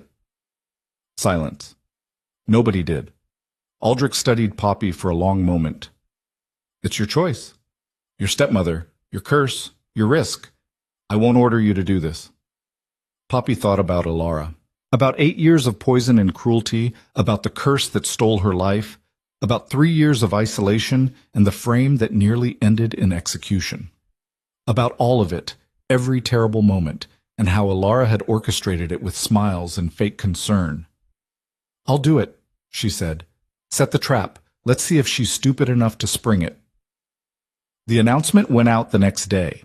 Poppy, the cursed creature who'd attempted to harm the royal family, had been executed for her crimes. The princesses were recovering. Justice had been served. The execution was fake, of course. A glamour spell Fenric cast over a dead pig to make it look like Poppy's body while she watched from a hidden alcove. The performance was convincing enough that several nobles in attendance looked genuinely shaken. News traveled fast. Within 2 days, messengers confirmed that word had reached Thornwick. Within 3, they were ready to move. Aldrich wanted to send soldiers, make it official. Poppy refused. This needed to be personal, direct. Just her, Fenric for magical support, and Morgana to verify whatever evidence they found. They traveled to Thornwick at night, arriving in the early hours when most of the village slept. Poppy's childhood home looked the same, well-maintained, prosperous, showing no signs of the rot that lived inside. Poppy stood in the shadows across the street, staring at the house where she'd grown up, where her father still lived, probably sleeping peacefully, unaware that his wife was a murderer and his daughter was about to confront her. Second thoughts? Fenric asked quietly. 1,000 of them? Poppy's claws dug into her palms. But I'm doing this anyway. Good. I'd be disappointed if you backed down now. He gestured, and the front door unlocked with a soft click. After you, little beast. This is your show. They entered silently. The house was dark, quiet except for soft snoring from upstairs. Poppy's father, dead to the world. Alara's chambers were separate in the east wing. Of course they were. Even in marriage, she maintained distance. Poppy found her stepmother asleep, looking peaceful and innocent in the moonlight. It would be easy to kill her like this. Quick, simple, justified revenge for everything she'd done. But Poppy wasn't like Alara. She didn't solve problems with murder. Wake up, she said. Alara's eyes snapped open. She saw Poppy standing over her bed and screamed. Quiet! Fenric commanded, and the sound cut off as magic sealed Alara's voice. We're here to talk, not to alert the neighborhood. Alara's face went through several emotions in rapid succession. Terror, confusion, then calculation as she recognized Poppy despite the curse. You're supposed to be dead, she whispered when Fenric released her voice. They executed you. Disappointed? Poppy asked. Yes, Alara said bluntly. Then, realizing her mistake, no, of course not. I just heard. The news said. The news lied. I'm alive, free, and here to ask you some questions. Poppy pulled up a chair, sitting casually despite her hammering heart. Let's start with the curse, the one that did this to me. She gestured at her transformed body. How did you do it? I don't know what you're talking about. Wrong answer. Fenric stepped forward, and the temperature in the room dropped 10 degrees. I'm Faye, woman. I can taste lies like wine. Try again. Alara's face went pale. She looked between Poppy and Fenric, clearly calculating her options. You can't prove anything, she finally said. Even if I did curse you, and I'm not saying I did, there's no evidence. No witnesses. Nothing. True, Poppy agreed. But see, I don't need to prove it in court. I just need to know how you did it so I can break it. So here's your choice. Tell me willingly, or he extracts it from you magically. Either way, I'm getting answers tonight. Fae can't directly harm mortals who haven't bargained with them, Alara said, but her voice wavered. Also true, Fenric said cheerfully, but I can make you very uncomfortable without technically harming you. Would you like a demonstration? The air around Alara began to shimmer with heat, not quite burning, but getting close. She gasped, pressing back against the headboard. Stop! I'll tell you, just stop! The heat vanished. Fenric smiled. Wonderful. Please continue. Alara glared at Poppy with pure hatred. You deserved it. You were always in the way, always reminding your father of his first wife. Celeste needed to be the favorite, the important one. But you kept existing, kept being there. She laughed bitterly. The curse was supposed to kill you, transform you completely into a beast, then death. But you stopped halfway, trapped in that form. Even in cursing you, you had to be difficult. How did you do it? Poppy repeated, voice steady despite the rage building inside her. A witch in the North Woods. She owed me a favor, provided the components. Wolf's blood, nightshade, and a piece of your clothing mixed under a new moon. Alara's expression turned smug. I put it in your tea that night. You felt the transformation start and thought it was natural, thought you'd done something to deserve it. But it was me. All me. And the letters to the palace? Morgana asked from the doorway, where she'd been recording everything with a spell. Accusing Poppy of cursing the princesses? Insurance, Alara said. When I heard about the royal curse, I saw an opportunity. Make sure the monster stayed gone permanently. She looked at Poppy. You should have died in those woods. You should have been too weak to survive. But you kept living, kept existing where you weren't wanted. So I made sure you'd finally be erased. The room was silent except for Alara's breathing and the faint scratching of Morgana's magical recording. Got it all? Poppy asked without taking her eyes off her stepmother. Every word, Morgana confirmed. Confession to cursing a minor, attempted murder, false accusation to crown authorities. That's a life sentence minimum, possibly execution depending on the king's mood. Alara's smugness evaporated. You can't... That's not... I was coerced. He threatened me. She pointed at Fenric. I offered you discomfort or honesty, Fenric corrected. You chose honesty. That's not coercion, that's consequence. He looked at Poppy. What do you want to do with her? What did she want? Poppy looked at the woman who'd tried to kill her 8 times, who'd cursed her, who'd spent 11 years trying to erase her existence. The woman who'd smiled and played the devoted stepmother while poisoning a child's tea. She should want revenge, should want to see Alara suffer the way she'd suffered. But looking at her stepmother now, pale and frightened, all her power stripped away, Poppy mostly felt tired. I want justice, she said finally. Not revenge, justice. Let the king decide her fate. Let the system she tried to manipulate against me work the way it's supposed to. Noble, Fenric observed. Boring, but noble. I'm not doing it to be noble. I'm doing it because if I sink to her level, she wins. She gets to say we're the same, that the curse revealed what I really am. Poppy stood. I'm better than that. Better than her.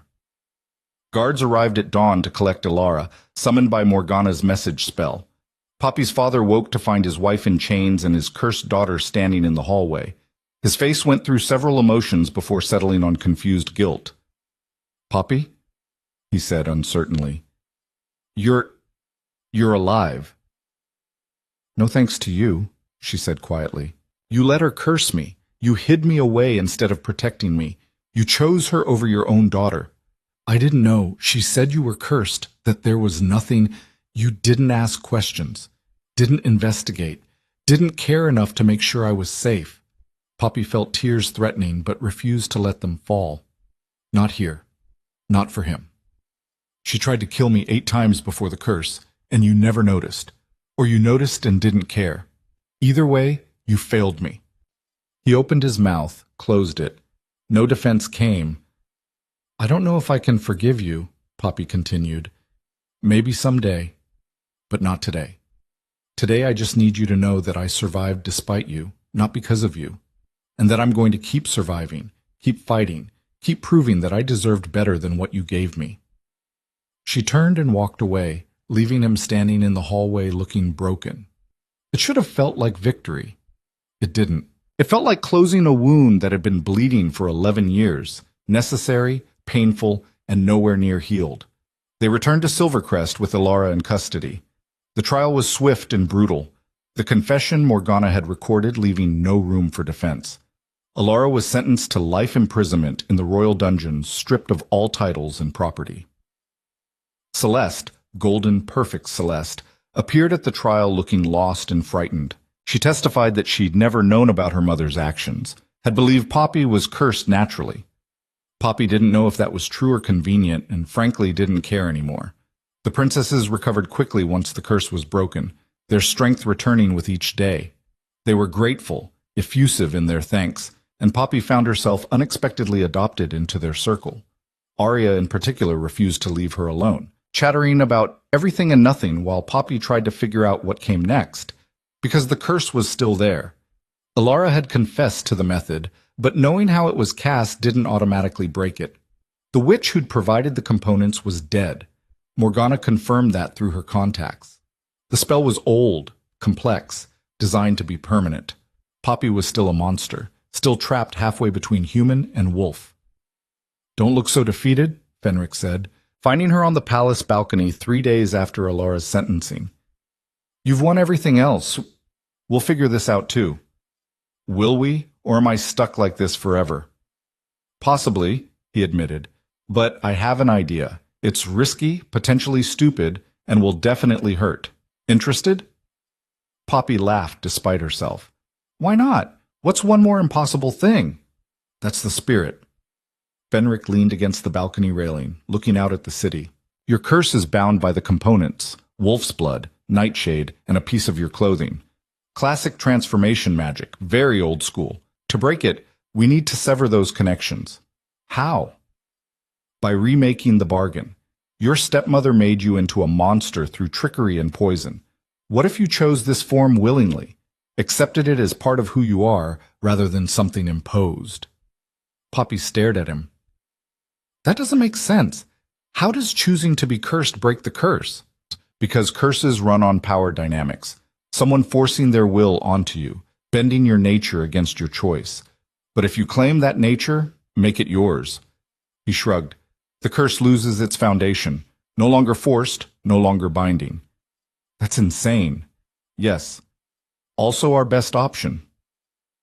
Fenric pulled out a small vial filled with silver liquid. "This is from my realm. Magic distilled into physical form. Drink it while declaring that you accept your cursed form. Claim it as your true self and the transformation will complete. You'll become fully wolf, fully beast." "And then I'm stuck like that forever," Poppy said flatly. "No, then you choose to be human again. Because it's a choice, not a curse. You control the transformation, not the magic." His golden eyes were serious. "It's a gamble. It might not work. You might end up trapped as a full wolf with no way back. But it's the only path I can see to breaking Ilara's curse completely." Poppy took the vial, holding it up to the light. The liquid inside swirled like mercury, alive and dangerous. "You saved the princesses," Fenric said quietly. "Proven your innocence. Brought your stepmother to justice. You've won everything except your own freedom. This is the last trial, little beast. The one that matters most." "Why do you care?" Poppy asked. "You got your freedom. You're no longer bound to the Fey realm. Why help me?" Fenric was quiet for a moment. "Because you're the first person in 300 years who saw me as something other than a monster or a tool. You wagered on my desire for freedom, bet that I was more than my cruelty. You were right." He smiled, sharp and genuine. "Consider this returning the favor. You believed I could be better. Let me believe you can be free." Poppy looked at the vial, at the palace beyond, at the life she might claim if she took this last risk. Then she uncorked the vial and drank. The liquid burned like swallowing lightning. Power flooded through her, ancient and wild, rewriting her body from the inside out. She felt the transformation accelerate, the halfway state dissolving. "I accept this," she gasped out. "I claim this form as mine. Not cursed, not forced, mine by choice. The world exploded into sensation. Her body stretched, reformed, completed the change that had stopped halfway 3 years ago. Fur covered her completely, her shape becoming fully lupine, powerful and predatory and free. Poppy stood on 4 legs, seeing the world through wolf eyes, and for the first time since the curse began, she didn't feel trapped. She felt powerful. She'd chosen this. It was hers. And because it was hers, she could let it go. She thought of her human form, pictured herself as she'd been before, not beautiful like Celeste, not perfect or graceful, but herself, awkward and gangly and stubbornly alive. The transformation reversed, slowly this time, controlled. Poppy felt her body shift back, but different, not cursed, not forced halfway, completely human, whole and unmarked, the curse finally truly broken. She stood on the balcony in her human form for the first time in 3 years, staring at her hands, no claws, no fur, just skin and scars, and proof that she'd survived everything. It worked, she breathed. Of course it worked, Fenric said smugly. I'm very good at breaking curses. It's a whole thing. Poppy started laughing, the sound building until tears ran down her very human face. She'd done it. Survived poison, survived curses, survived 3 years in the wilderness, and trials by Fae, and execution orders, and her stepmother's hatred. She'd won. The palace bells rang at dawn, announcing something significant. Poppy woke in the guest chamber she'd been assigned, actual chambers now, not a guarded room, and stared at her human hands in the morning light. Still human, still real. The curse hadn't crept back during the night. 3 days had passed since she'd broken it, and she still half expected to wake up trapped in fur again. A knock at the door. Arya entered without waiting for permission, carrying a dress draped over her arms. Father wants to see you. Official audience, full court. He sent this. She held up the dress, deep forest green, simple but well made, appropriate for formal occasions without being ostentatious. What's the occasion? Poppy asked, taking the dress warily. He didn't say.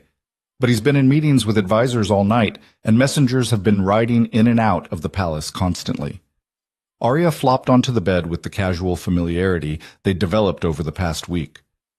There's a rumor that dignitaries are arriving from neighboring kingdoms. Something big is happening. Poppy dressed quickly, the fabric feeling strange against skin that had been covered in fur for so long. Human clothes, human body, human life. She should be thrilled. Mostly she just felt off balance, like the ground kept shifting beneath her feet. The throne room was packed when she arrived, nobles and officials crowding the space in their formal finery. Poppy felt underdressed despite the nice dress, felt exposed without fur to hide behind. She spotted Fenric near the back, leaning against a pillar with calculated disinterest, but his eyes tracked her movement across the room. Aldrich sat on his throne, the 6 princesses arranged behind him in order of age. All of them healthy, all of them watching Poppy with expressions ranging from encouragement to curiosity. Poppy Thornwick, Aldrich's voice cut through the murmur of conversation. Approach. She walked forward, aware of every eye on her, every whisper that followed. 3 weeks ago, she'd been a cursed creature dragged here in chains. Now she was... what? She didn't know anymore. You saved my sisters' lives, Aldrich said when she reached the base of the throne. You broke a curse that the kingdom's most powerful mages couldn't touch. You uncovered a conspiracy against the crown, brought a criminal to justice, and proved your innocence beyond any doubt. I did what I had to do to survive, Poppy said honestly. The rest just happened. Nevertheless, you've earned the gratitude of the crown and the kingdom. Aldrich stood, descending the steps to stand before her. Up close, she could see the exhaustion in his face, the weight he carried. I'm told you have no home to return to. Your father's house holds nothing but bad memories, and your cottage in the woods is... He paused. Not suitable for permanent residence. I've survived worse, Poppy said, but her heart sank. She'd been trying not to think about what came next, where she'd go. The woods weren't an option anymore. She'd need supplies to rebuild, and she had no money, no resources. You could stay here, Arya blurted out. The youngest princess clapped a hand over her mouth, looking mortified, but the damage was done. Seraphina surprisingly nodded. We owe you our lives. The least we can do is offer you a place at court. I'm not court material, Poppy protested. I don't know the first thing about being a noble, or who said anything about being a noble. Aldrich's expression shifted, becoming thoughtful. You survived in the wilderness for 3 years. You tracked and infiltrated a Fey realm. You solved problems through unconventional thinking when traditional approaches failed. He looked at his counsel. Sounds like someone we could use in royal service. The room erupted in whispers. Poppy stared at the king, trying to process what he was suggesting. You want me to work for you? I want to offer you a position as a special investigator for the crown. Someone who can handle situations that require creative solutions, non-traditional problems. Aldrich's lips twitched toward something that might have been a smile. You've proven you can think outside conventional boundaries. That's valuable. I don't... Poppy started, then stopped. What was she going to say? That she didn't deserve it? That she was just a merchant's daughter who'd survived through stubbornness and luck? I need to think about it. Fair enough. But there's something else. Aldrich gestured, and servants brought forward a small chest. Your stepmother's property was seized by the crown as part of her sentence. This includes assets she acquired through your father's business, assets that were legally yours as his legitimate heir. He opened the chest. It was filled with documents, deeds, and a substantial amount of gold. Your inheritance, Aldrich said, held in trust until you were found. Consider it compensation for what was stolen from you. Poppy looked at the gold, at the papers that represented property and investments, and a future she'd never expected to have. My father, does he know? Your father is no longer in a position to object. We found evidence he was aware of at least some of your stepmother's actions. While not directly complicit in the curse, his negligence makes him legally liable. Aldrich's expression was implacable. He's been stripped of his merchant license and most of his assets. What remains goes to you. It should have felt like justice. Instead, it felt hollow. Poppy had wanted her father to care, to fight for her, to be the parent she'd needed. She'd never wanted him destroyed. But he'd made his choices, just like everyone else. I accept the inheritance, she said quietly. But I want to establish a fund with part of it, for children like me, the ones who are cursed or abandoned or trapped in situations they can't escape. Give them resources, protection, a way out. Aldrich studied her for a long moment. That's unusually generous for someone who just got their life back. It's practical. I survived because I was stubborn and lucky. Not everyone has that combination. Poppy met his gaze steadily. If I can make it easier for the next cursed kid, I'm going to. Approved. We'll have the royal treasurer work out the details. Aldrich returned to his throne, settling into it with the air of someone completing a performance. Now, the other matter. He gestured, and guards opened the side doors. A procession entered, officials in formal robes carrying staffs and banners that Poppy didn't recognize. Representatives from the Fey Accords Council, Morgana murmured from somewhere behind Poppy. This should be interesting. The lead official, an elderly man with a face like weathered stone, bowed to Aldrich before turning to scan the crowd. His eyes found Fenric and narrowed. Lord Fenric of the Silver Court, he said, voice carrying across the room.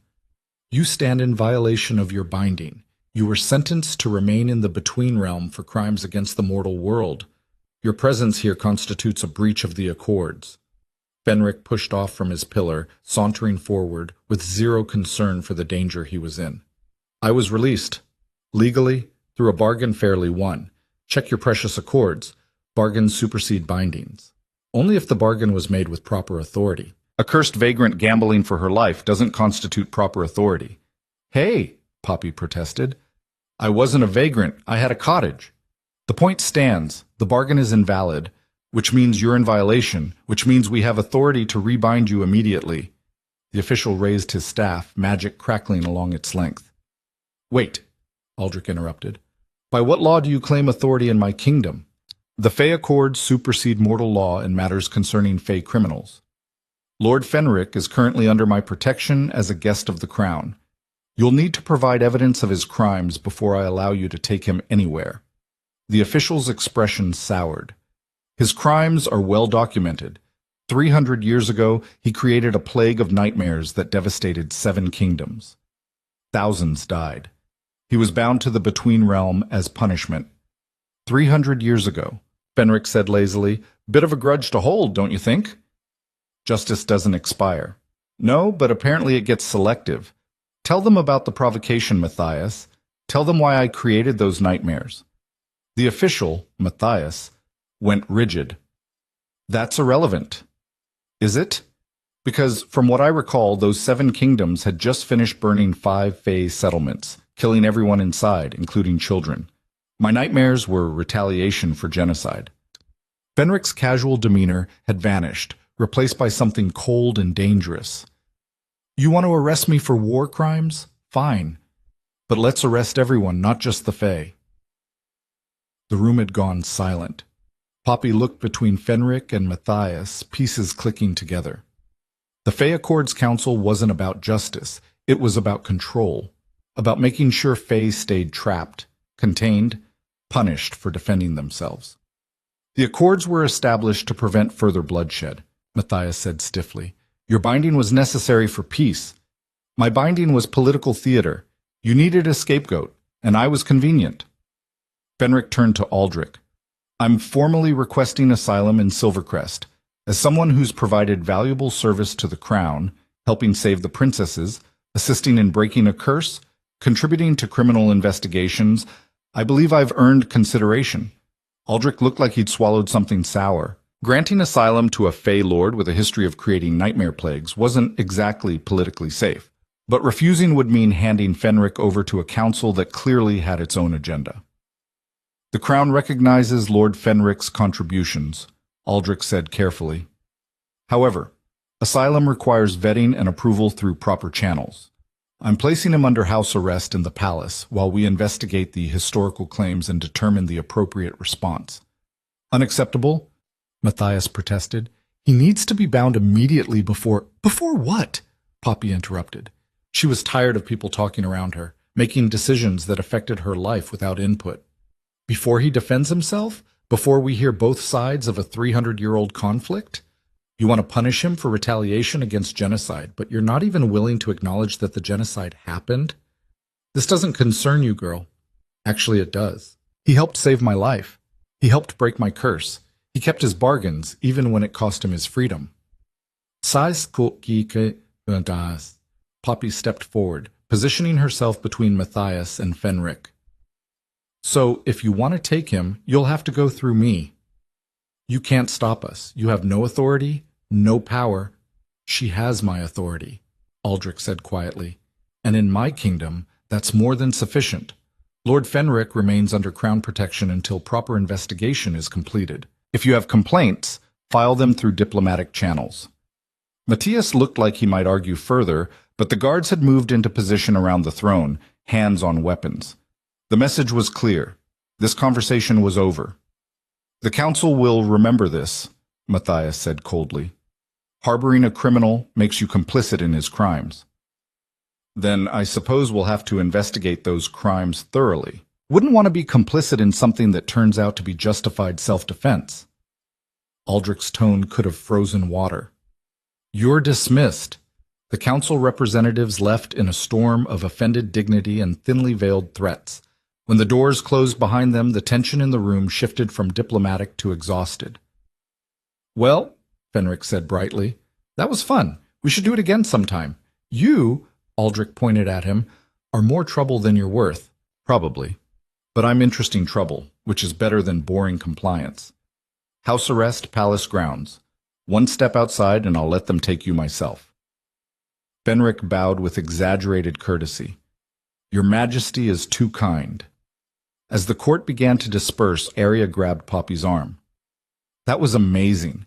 The way you stood up to them, you'll have to go through me. I thought Matthias was going to have a stroke. I wasn't trying to be amazing. I was trying to stop them from dragging off someone who helped me. Poppy extracted her arm gently. There's a difference. Is there? Because from where I was standing, it looked like you were standing up for what's right regardless of who it pissed off. Arya's smile was knowing. Sounds like something a hero would do. I'm not a hero. Tell that to literally everyone who watched you save 6 princesses from a death curse. Arya squeezed her hand. Get used to it, Poppy. You don't get to go back to being invisible anymore. Over the next week, Poppy discovered that Arya was absolutely right. She couldn't walk through the palace without people recognizing her, thanking her, asking for favors or advice, or just wanting to be associated with the girl who'd beaten a Fey lord at his own game. It was exhausting. She found refuge in the palace library, a massive room filled with books and scrolls and blessed silence. Fenric found her there 3 days after the council's visit, sprawled in a chair near the window with a book on magical theory. Hiding?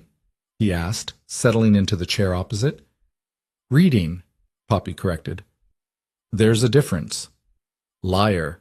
You're hiding from admirers and supplicants and everyone who wants a piece of the hero. He plucked the book from her hands, scanning the title. Advanced Curse Theory, Light Reading. I want to understand what happened to me, how the curse worked, why it trapped me halfway, how breaking it was possible. She took the book back. Knowledge is armor. Can't be tricked by what you understand. Wise. Also depressing. You've been free for a week, and you're already preparing for the next battle.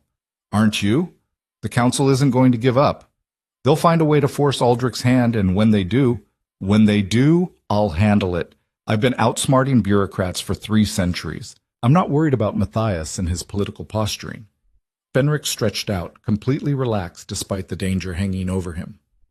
Besides, I have insurance now. What kind of insurance? You.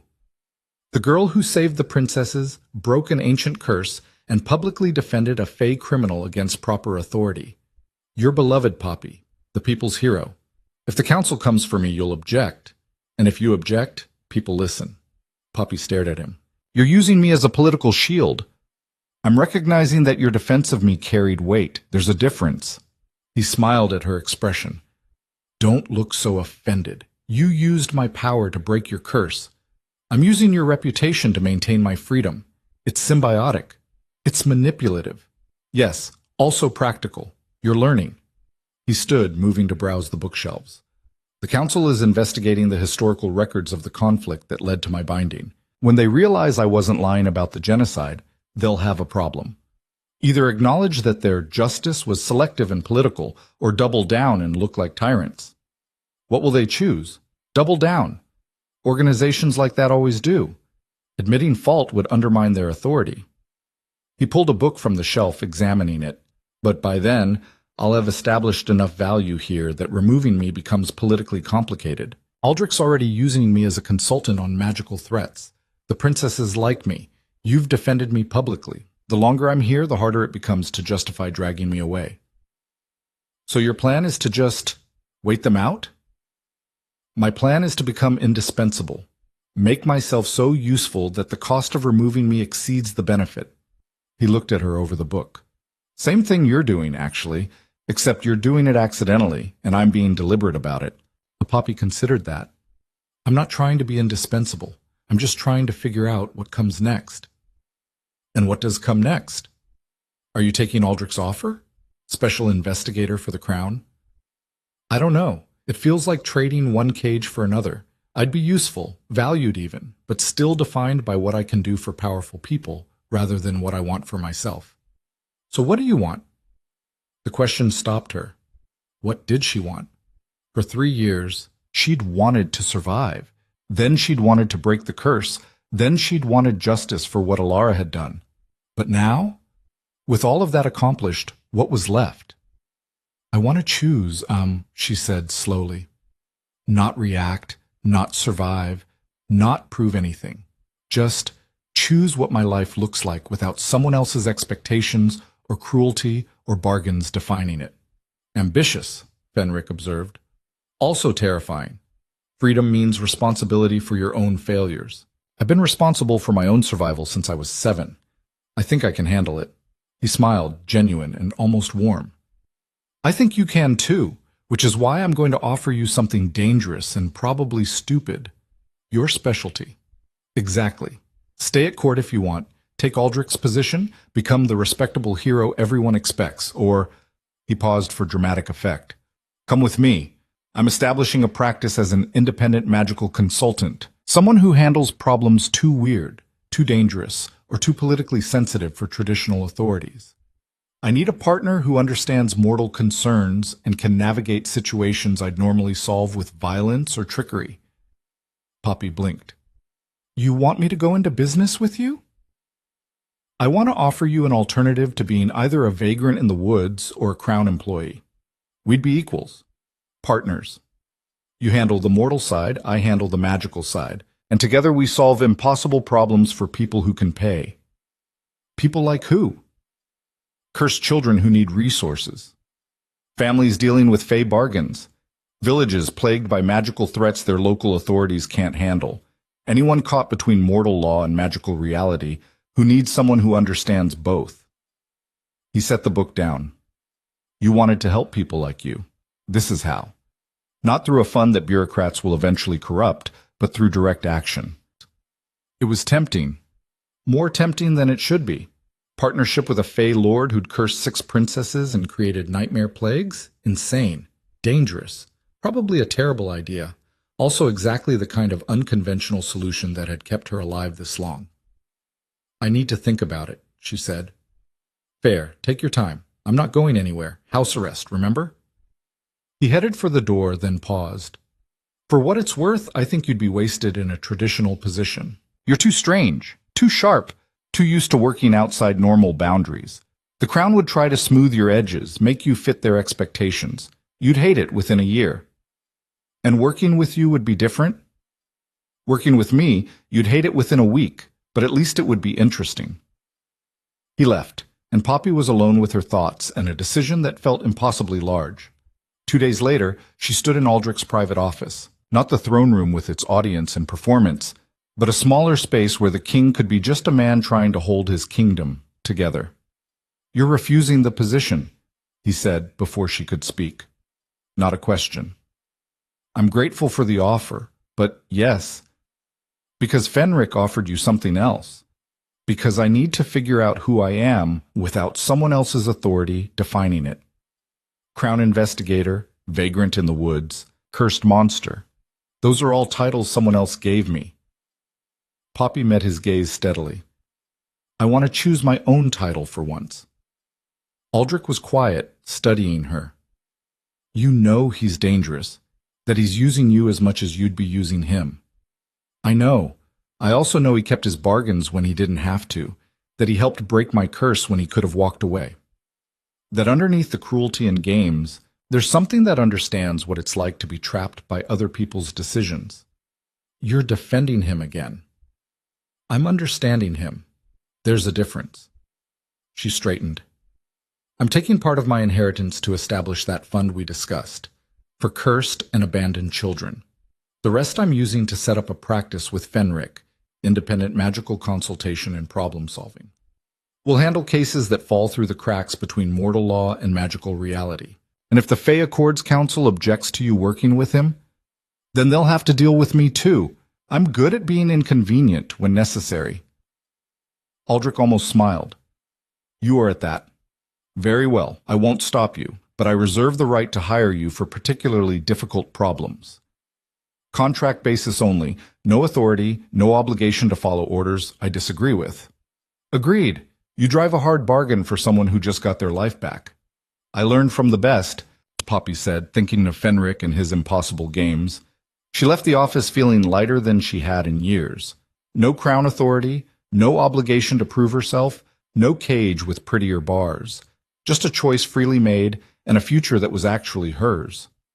The princesses threw her a going-away celebration. She wasn't leaving the capital entirely, but she was moving out of the palace into rooms above the office space she'd rented. Arya cried. Selena made her promise to visit weekly, and even Seraphina grudgingly admitted she'd miss having someone around who wasn't afraid to argue with her. You saved our lives, Seraphina said quietly during a rare moment alone. I was horrible to you at first, suspicious and cruel and scared and dying, Poppy interrupted. You had reason to be suspicious. I would have been too. Still, I'm sorry, and I'm grateful. And if you ever need anything, crown influence, military support, someone to threaten people on your behalf, let me know. I'll remember that. The office space was small but serviceable, with rooms above for living quarters. Fenric had already moved in, filling it with magical instruments and books and things that glowed ominously in the dark. A sign hung above the door, freshly painted. Thornwick and Fenric, solutions for unusual problems. Thornwick first? Fenric observed. Presumptuous. Alphabetical, Poppy corrected. Also, you're still under house arrest, technically. Putting your name first might draw unwanted attention. Fair point. He gestured around the space. What do you think? I think we're insane, and this will probably end in disaster. Probably. But it'll be interesting disaster. He held out his hand. Partners? Poppy looked at his offered hand, remembering all the bargains and wagers and impossible choices that had brought her here. Remembering poison and curses and 3 years in the woods. Remembering trials and victories, and learning that she was stronger than anyone, including herself, had believed. She took his hand. Partners. The first client arrived 3 days later. A farmer whose daughter had been cursed by a fae she'd accidentally offended, turning the girl's words into flowers whenever she spoke. The local authorities couldn't help. Fae curses were outside their jurisdiction. The fae wouldn't reverse it. Bargains were binding. The family was desperate. Poppy and Fenric took the case. It took 2 weeks, 3 trips to the fae realm, and 1 very creative reinterpretation of bargain terms, but they broke the curse. The girl spoke normally again. The family paid what they could afford and spread word of the strange partnership that could solve impossible problems. More clients followed. A merchant cursed to grow younger every day. A village plagued by nightmares that turned real. A noblewoman whose son was stolen by fae and replaced with a changeling. Cases that fell through the cracks, that were too weird or too magical or too dangerous for normal authorities. Poppy and Fenric handled them all. Not always successfully, not always cleanly, but with a combination of mortal practicality and magical expertise that proved surprisingly effective. 6 months in, Aldrich summoned them to the palace. Not for a case, for recognition. The crown was officially sanctioning their practice, establishing them as independent contractors the kingdom could call on for specialized situations. You've proven yourself valuable, Aldrich said, handing over the official charter.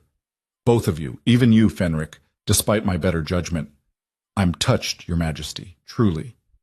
Don't be. I'm doing this because you're effective, not because I like you. Aldrich turned to Poppy. The Fae Accords Council has formally dropped their case against Fenric. Turns out documentation of the genocide was more extensive than they wanted to acknowledge. Rather than admit their binding was political, they're claiming he's served sufficient time and releasing him from all restrictions. He won? Poppy asked. We won, Fenric corrected. Your defense gave them political cover to change their position. They can claim they're being merciful in response to public opinion rather than admitting fault. He smiled at Aldrich. Well played, using our visibility to force their hand. I have no idea what you're talking about. I simply hired effective contractors. But Aldrich's expression said otherwise. He'd absolutely used their growing reputation to pressure the council, making Fenric too visible and valuable to casually remove. Politics. Poppy was learning to appreciate the game even if she'd never enjoy playing it. The celebration that night was smaller than the first one. Just Poppy and the princesses and Fenric in the palace gardens under stars that seemed closer than usual. So what's next? Arya asked. More impossible cases? More dramatic rescues? Probably, Poppy admitted. Although I'm hoping for fewer trials by Fae Lord. 1 lifetime was enough. Where's the fun in that? Fenric asked. You're at your best when everything's impossible, and you're 5 seconds from disaster. I'm at my best when I'm not about to die, actually. Agree to disagree. They talked late into the night about cases they'd solved, cases they'd failed, the bizarre intersection of mortal law and magical reality that had become Poppy's expertise. Arya wanted to hear every detail. Selena asked thoughtful questions about magical theory. Even Serafina admitted grudging respect for the work they were doing. Later, walking back to the office through empty streets, Fenric spoke quietly. You know, this isn't what I expected when I cursed those princesses. What did you expect? Entertainment, distraction, the same pattern I'd played for 300 years, trap mortals, drain their power, watch them struggle. He was quiet for a moment. I didn't expect one of them to send a cursed girl who'd outsmart me. Didn't expect to lose, or to find that losing might be the most interesting thing that ever happened to me. You're saying I ruined your life. I'm saying you changed it, not ruined, changed. He looked at her in the moonlight. You gave me freedom when you didn't have to, defended me when it was dangerous, partnered with me when it was probably stupid. Why? Poppy considered the question. Because you reminded me of myself. Trapped by other people's decisions, forced into a role you didn't choose, punished for things that were more complicated than simple good and evil. I saw that and thought, if he can be more than what they made him, maybe I can too. And can you be more than what they made you? I'm trying. Every day I wake up and choose what I am instead of accepting what someone else decided. That's freedom. Not perfect, not always successful, but mine. She smiled at him. Same as you. They walked the rest of the way in comfortable silence, partners in impossibility, two people who'd been broken by the world and put themselves back together in ways that made sense only to them. The sign above their office door creaked in the night breeze, promising solutions to unusual problems. Inside, cases waited. A cursed merchant, a stolen child, a plague of prophetic dreams that were driving a village mad. Impossible problems that would require unconventional solutions. Exactly the kind of challenges Poppy had been surviving her entire life. She unlocked the door, stepping into the space she'd built through choice and stubbornness and refusal to accept that she deserved less than freedom. Fenric followed, already pulling out books for tomorrow's research. This was her life now.